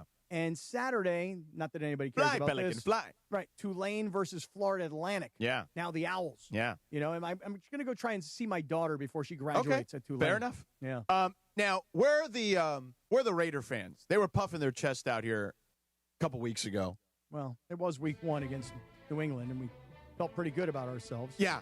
I mean, we only get so much time to be excited, so you just take that advantage of it. Fergie did make that point. It literally played out. I honestly, I basically put myself out there by saying, as we were going through these games, I'm like, this is the type of game they lose.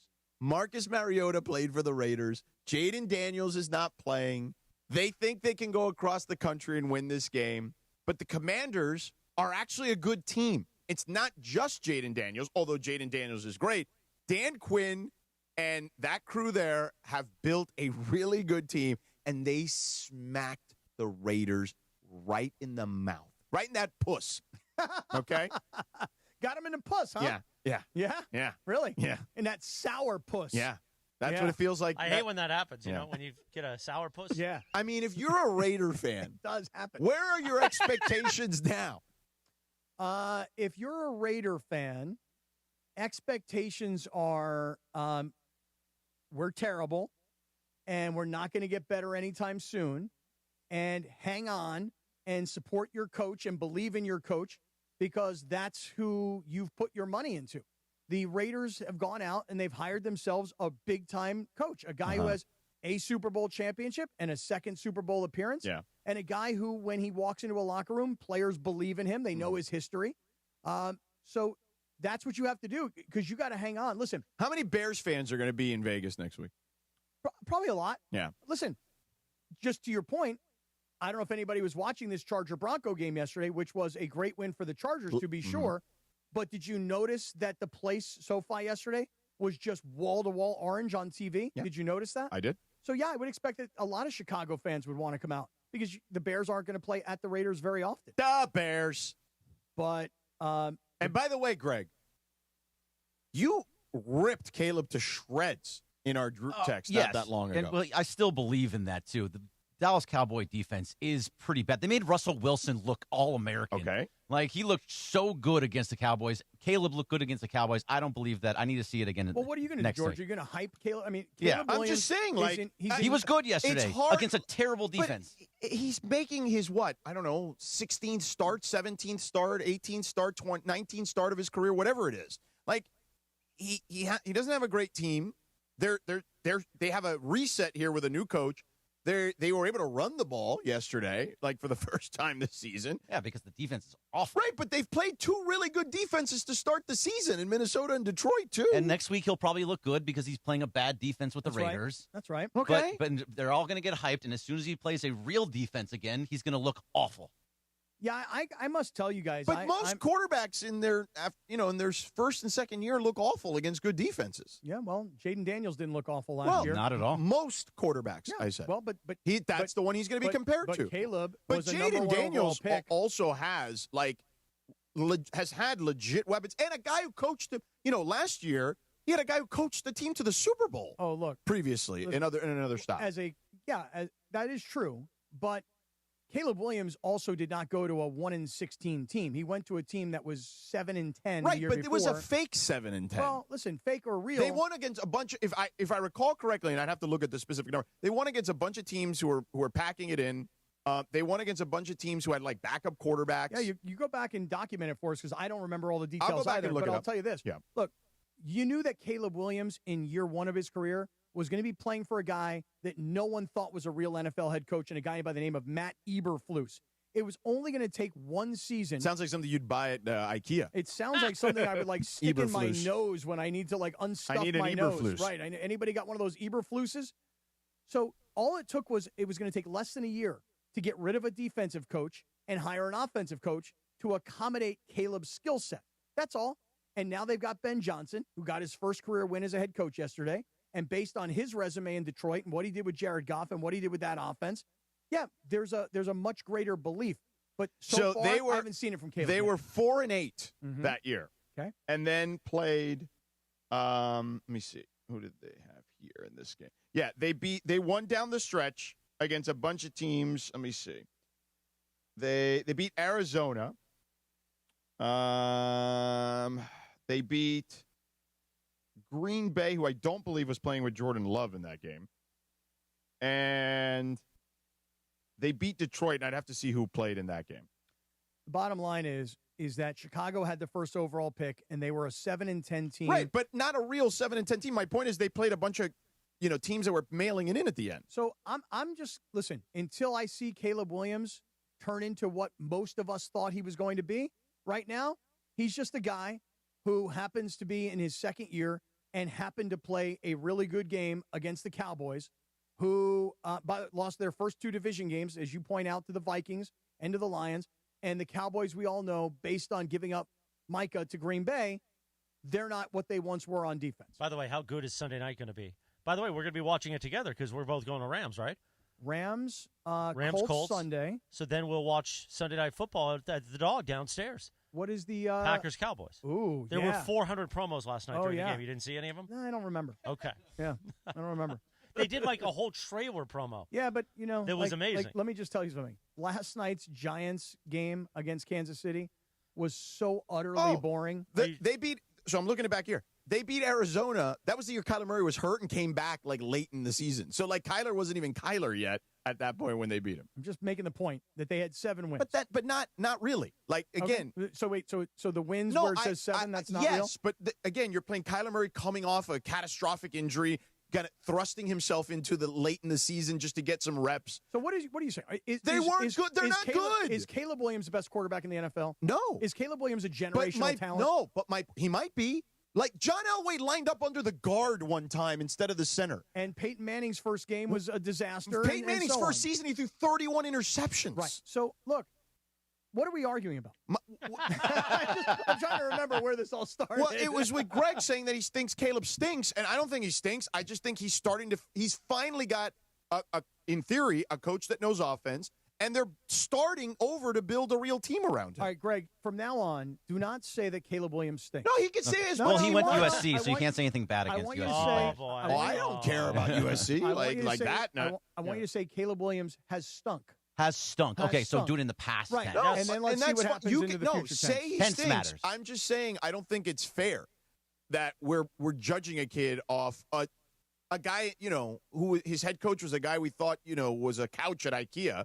And now he's getting a full reset. I think what we're judging with Caleb Williams is a Heisman Trophy year, then a second year that didn't go nearly as well. Right, their defense stunk at USC that year. And then all the things that kind of happened. People criticize him for crying to his mother in the stands. Okay. People criticize him for painting his fingernails. Yeah. People criticize him for asking for ownership of a team or don't draft me. He didn't want to go to the Bears, and I don't blame him. Yeah, you're kind of judging him on the full body, not just the play. Yeah. And so that's kind of where I think a lot of the perception of him is. Daniel Jones is coming in, and the Colts. Yep. And that's a real game now. Yeah, I mean, the 3-0 Colts, listen, I don't know how many people really sat down yesterday and watched the Colts, and I don't know how many people have really seen the Colts other than, the controversial win in Week 2 against Denver. Yeah. Because, Denver yesterday could have been going into that game against the Chargers at 2-0. Yeah. And had they lost the game, which they ultimately did, they'd be sitting at 2-1. But instead, right now, Denver's sitting at 1-2, and you're probably thinking to yourself, well, gosh, maybe Denver's not really that good. Yeah. Denver should have beaten Indianapolis on what was a controversial call. Correct. And yesterday, Denver had every opportunity to make, which they did. They were down 10-0. They made a comeback before the end of the half. It was 10-7. Cam Ward threw a pick six and really flipped the game. Wait a second. What are we talking about? I'm sorry. No. Go ahead. Sorry. But. Yeah. I got a little confused in there. I got Cam Ward. I got Bo Nix. No, Cam. I'm talking about the Colts game. Okay. Yes. Yeah. Right. Well, I was on Denver, and you got me. You're thinking ahead of me, pal. No, but you're talking about Denver and the Colts. I mean, I followed along. And the Colts You didn't follow anything. And the I Colts did, are You had coming no here. idea who was who. You didn't follow anything. No, because we're queuing up Daniel Jones bits in here because he Oh, you looks are? like a Muppet. Then I had to look back. You made me wonder. Like, wait, do I have the right game? Like, and then I'm right. So here's Indianapolis. They've beaten Miami. Nobody thinks Miami's any good. Yeah. But I tried to tell you after week 1, and you were like, no, it was Miami. Colts suck. And now look, 3-0. Daniel Jones. That conversation never happened. No, it did. It happened on the air. I'll pull the tape. Okay, please. Tape is going to be Please do. pulled. Pull Not that tape. today. I'm going to pull it after the show. Pull that tape. I will have the tape tomorrow. They beat the Broncos. Make sure you use AI. Okay. Yeah. And AI tape?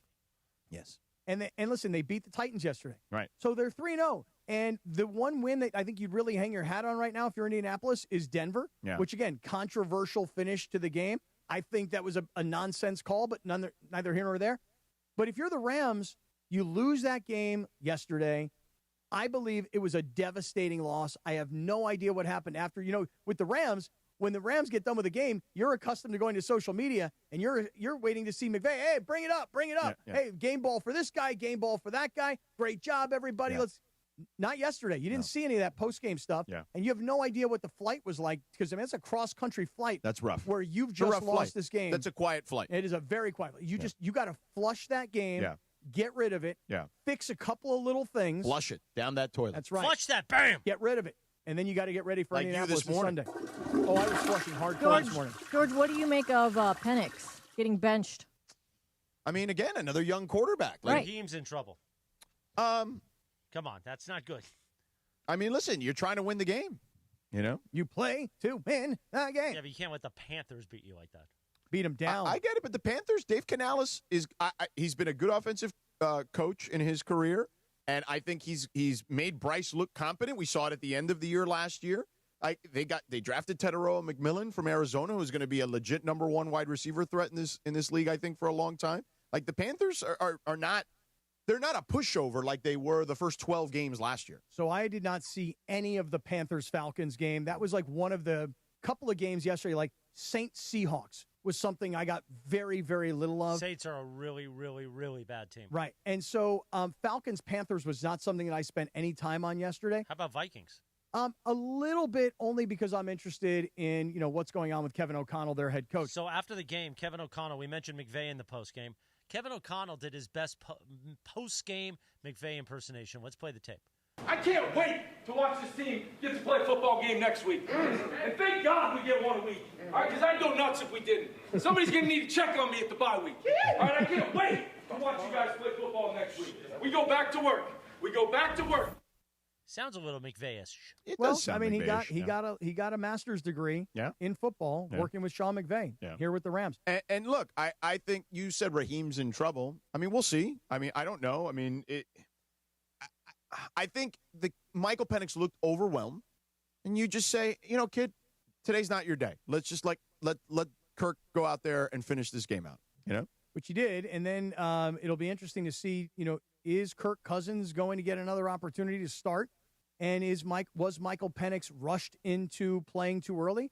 Because Atlanta, not that I spent a lot of time in Atlanta yesterday, they're playing against Washington this upcoming week. Right. But they're going to play Jaden Daniels. They're going to play Mariota, right? Like, that's the question. I mean, my goodness, Mariota looked, again, it may have been because it was against the Raiders. It was. But it was. But Mariota looked damn good. Yeah. Yeah, I mean, Mariota's fine if because you don't know who's going to play, right?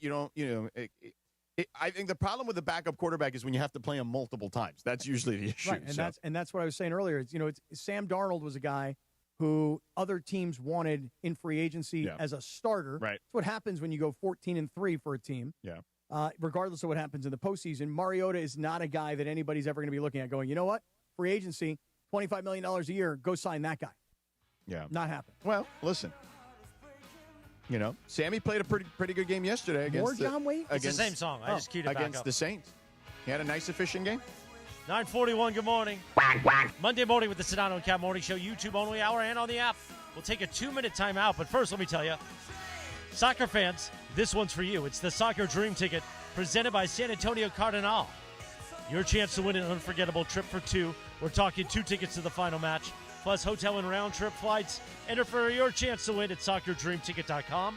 That's SoccerDreamTicket.com. Brought to you by San Antonio Cardinal Wine, the perfect game day wine. Jack.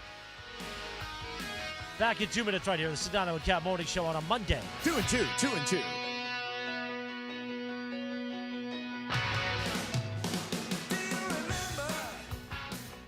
I can't wait to watch this team get to play a football game next week. When it comes to food, the DeMarco and Travis Afternoon Show doesn't mess around. Have you ever fallen asleep at a restaurant? Fallen asleep. Fallen asleep, not passed out. Okay, fallen now that asleep. you clarify a little bit, I have never fallen asleep at a restaurant. Never had food coma. No, never there's had to put your food, head down. and I'm having a good time. No. From food comas to football, buffets to baseball, DeMarco and Travis are the perfect recipe for your afternoon drive. We used to take over all you-can-eat places and stay there all day. Yeah, You can do that? Hack. Like $8, we'd eat all day, literally. Whether you're at work, on the road, or recovering from your own food coma, hang out with the guys. crushing Kung Pao chicken all day long. All day. Slide the booth, lean over, get some sleep, wake up, eat some more. Mongolia beef. Again. Right. Bring it around Again. Another round, please. Yes, Cashew all day. chicken. The DeMarco and Travis Afternoon Show. Weekdays from 3 to 6 p.m. on 710 ESPN, the ESPN LA app, and on YouTube at ESPN Los Angeles. Hey guys, Cappy here. When disaster strikes, you need an ally who truly understands your needs. Avner Gatt is here to help you navigate the complexities of insurance claims.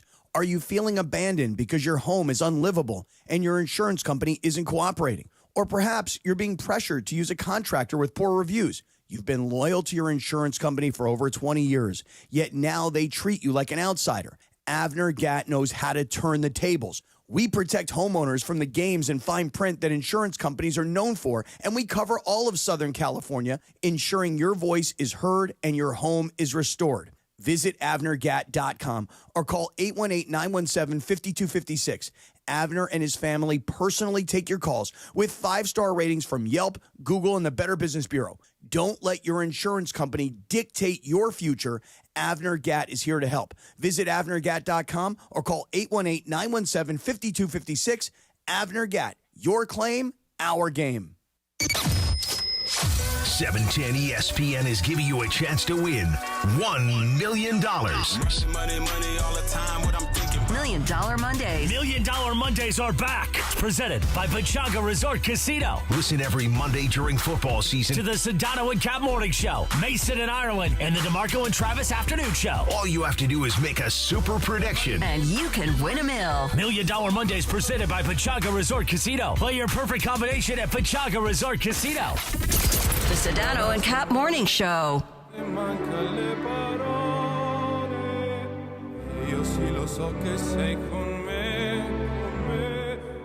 9:45. Good morning.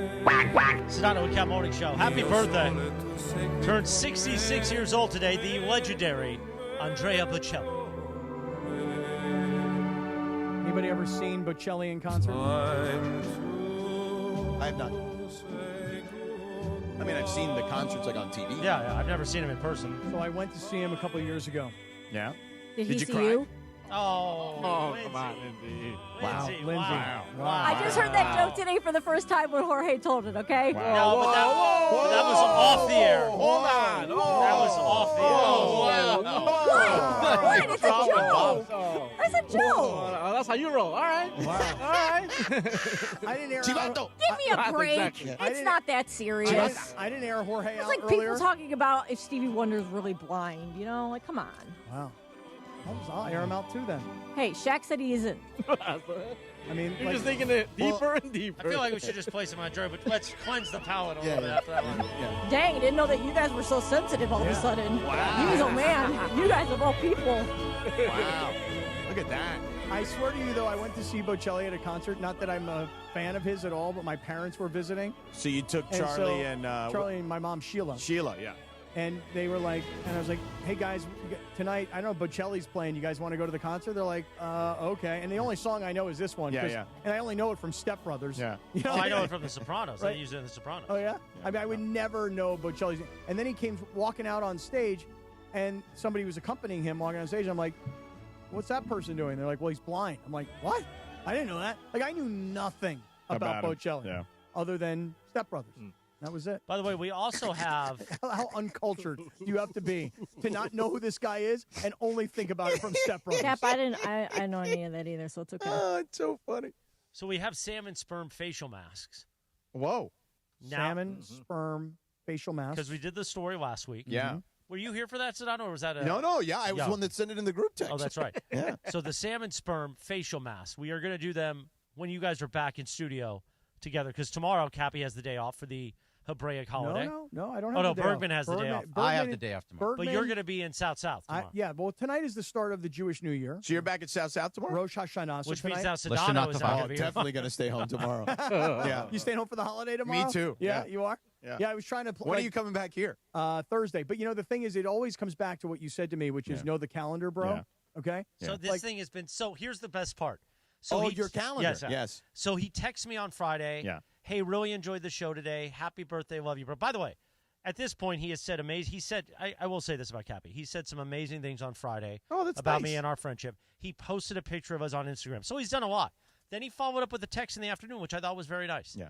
He said, do you want to do a birthday celebration dinner next week? Yeah. And he writes, perhaps Tuesday. And I'm thinking in my head when I read that, wait a minute. I thought he was going to be at home, but I go with it. Yeah. I reply, hey, Okay. thanks, brother.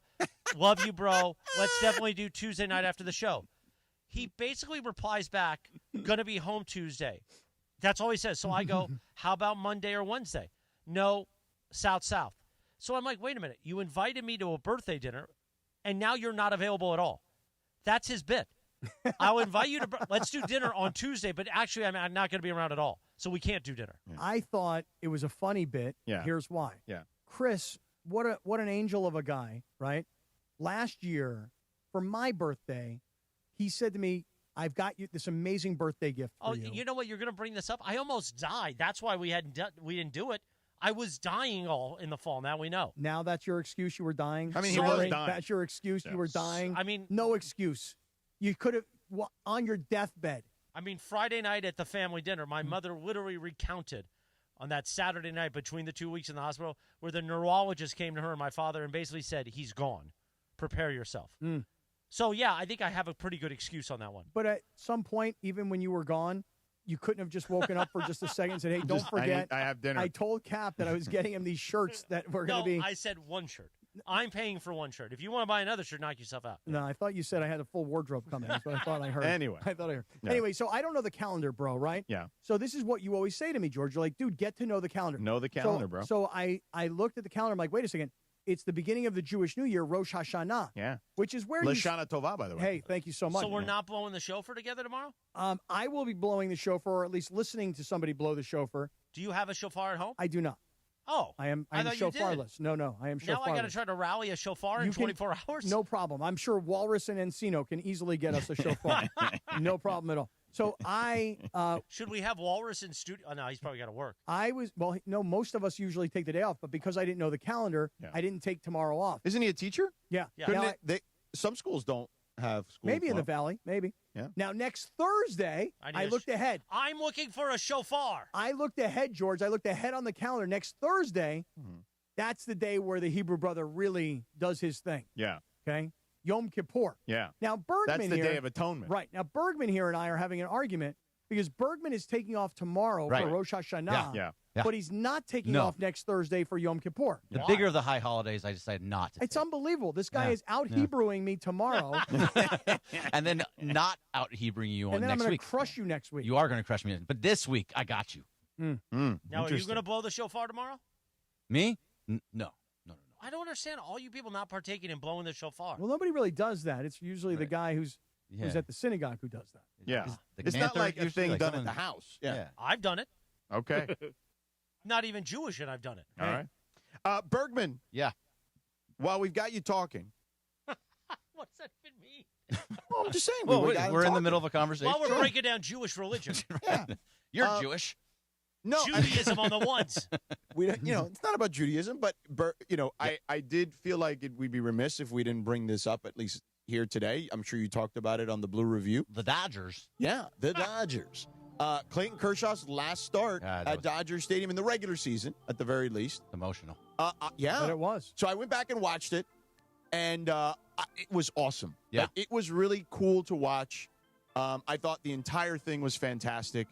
How did you view it as someone who is a lifelong Dodger fan? It was just tough to watch. I mean, I loved seeing it. I loved the way the crowd got behind him. It was really giving him his flowers every time he went off the mound. And I love the fact that they waited till he got a strikeout and then took him out. Yeah. That was the best way to do it, so we can have this big ovation as he's walking out. I thought everything they did was fantastic.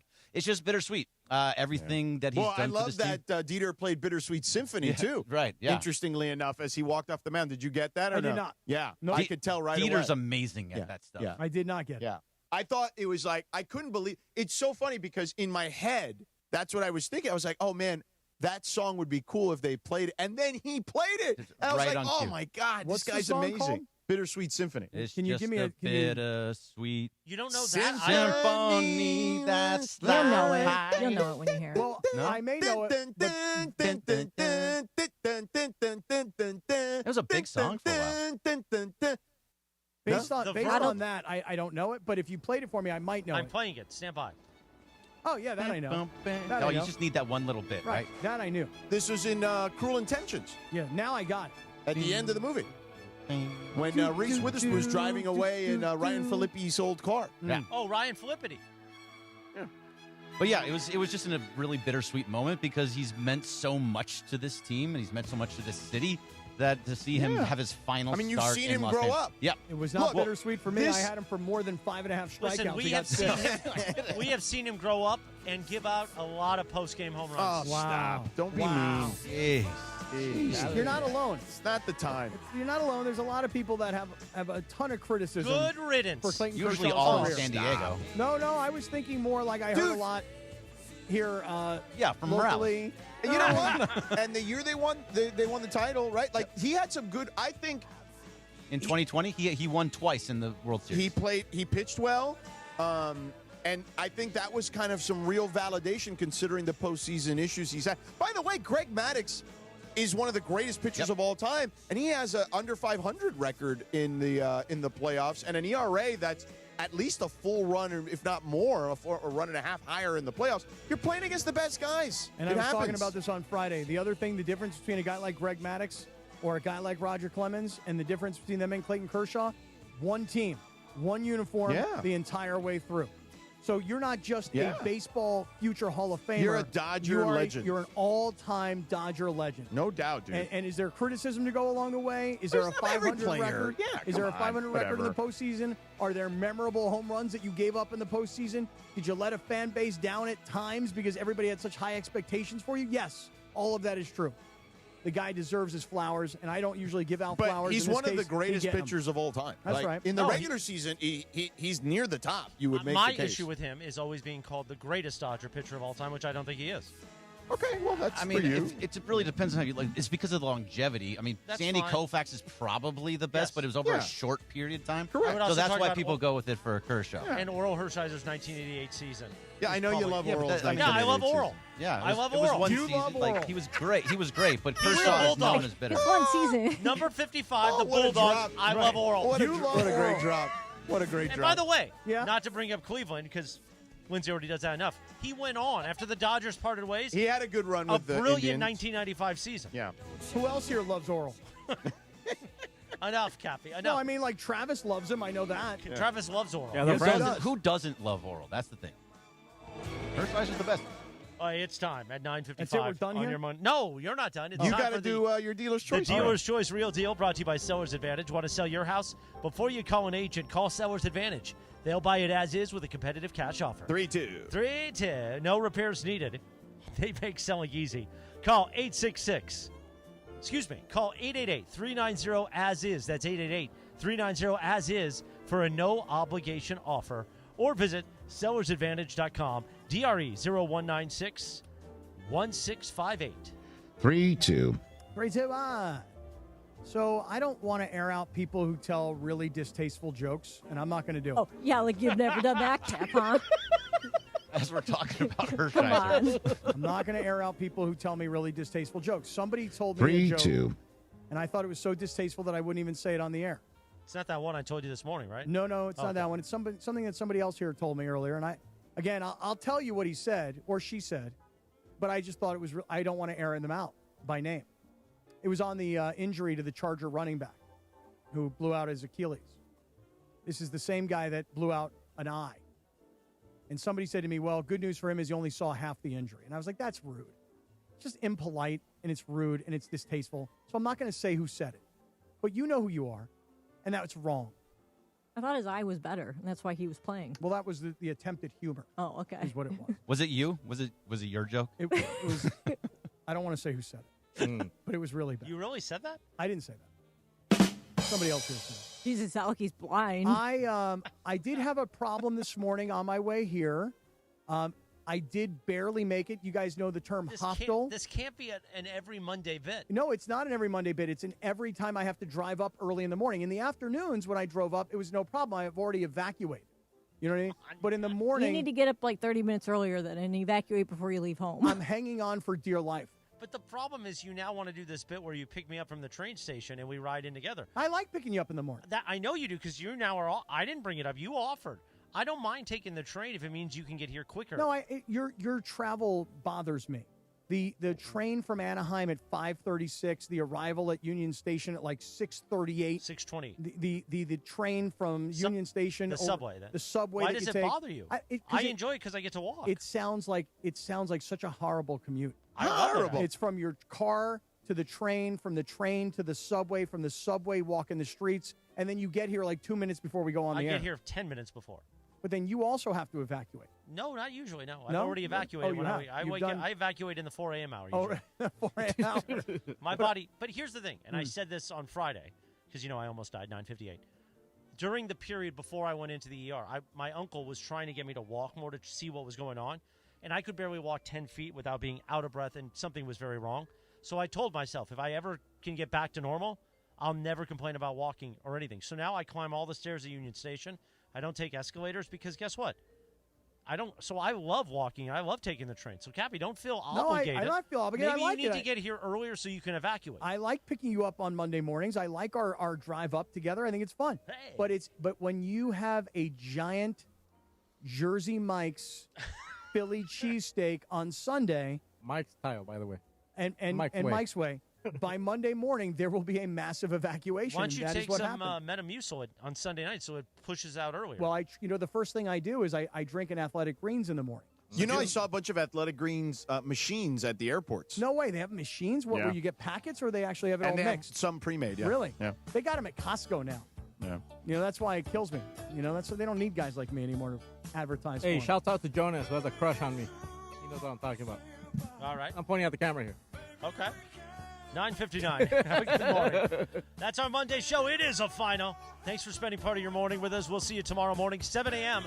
Sedano and Kap will apparently be remote that day, so we'll have antics, I guess. I don't know. And Birdman won't be here because he's got to blow the shofar. Happy Rosh Hashanah to our Jewish friends. Shana Tova. We'll see you tomorrow morning, 7 a.m. Have a wonderful day.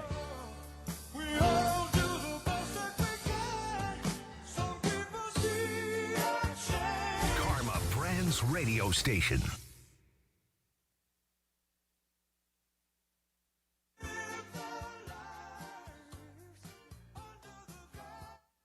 This is the Rich Eisen Show. Hey, everybody. Can't get enough of the Rich Eisen Show? You're in luck. You can find us everywhere. Watch us weekdays on Disney Plus from noon to 3 Eastern. Miss the show? We've got a podcast so you can listen anytime. But here's the best part. Our YouTube channel. Subscribe at youtube.com/Rich Eisen Show and you'll never miss a moment. Now, on with the show. The kick is away.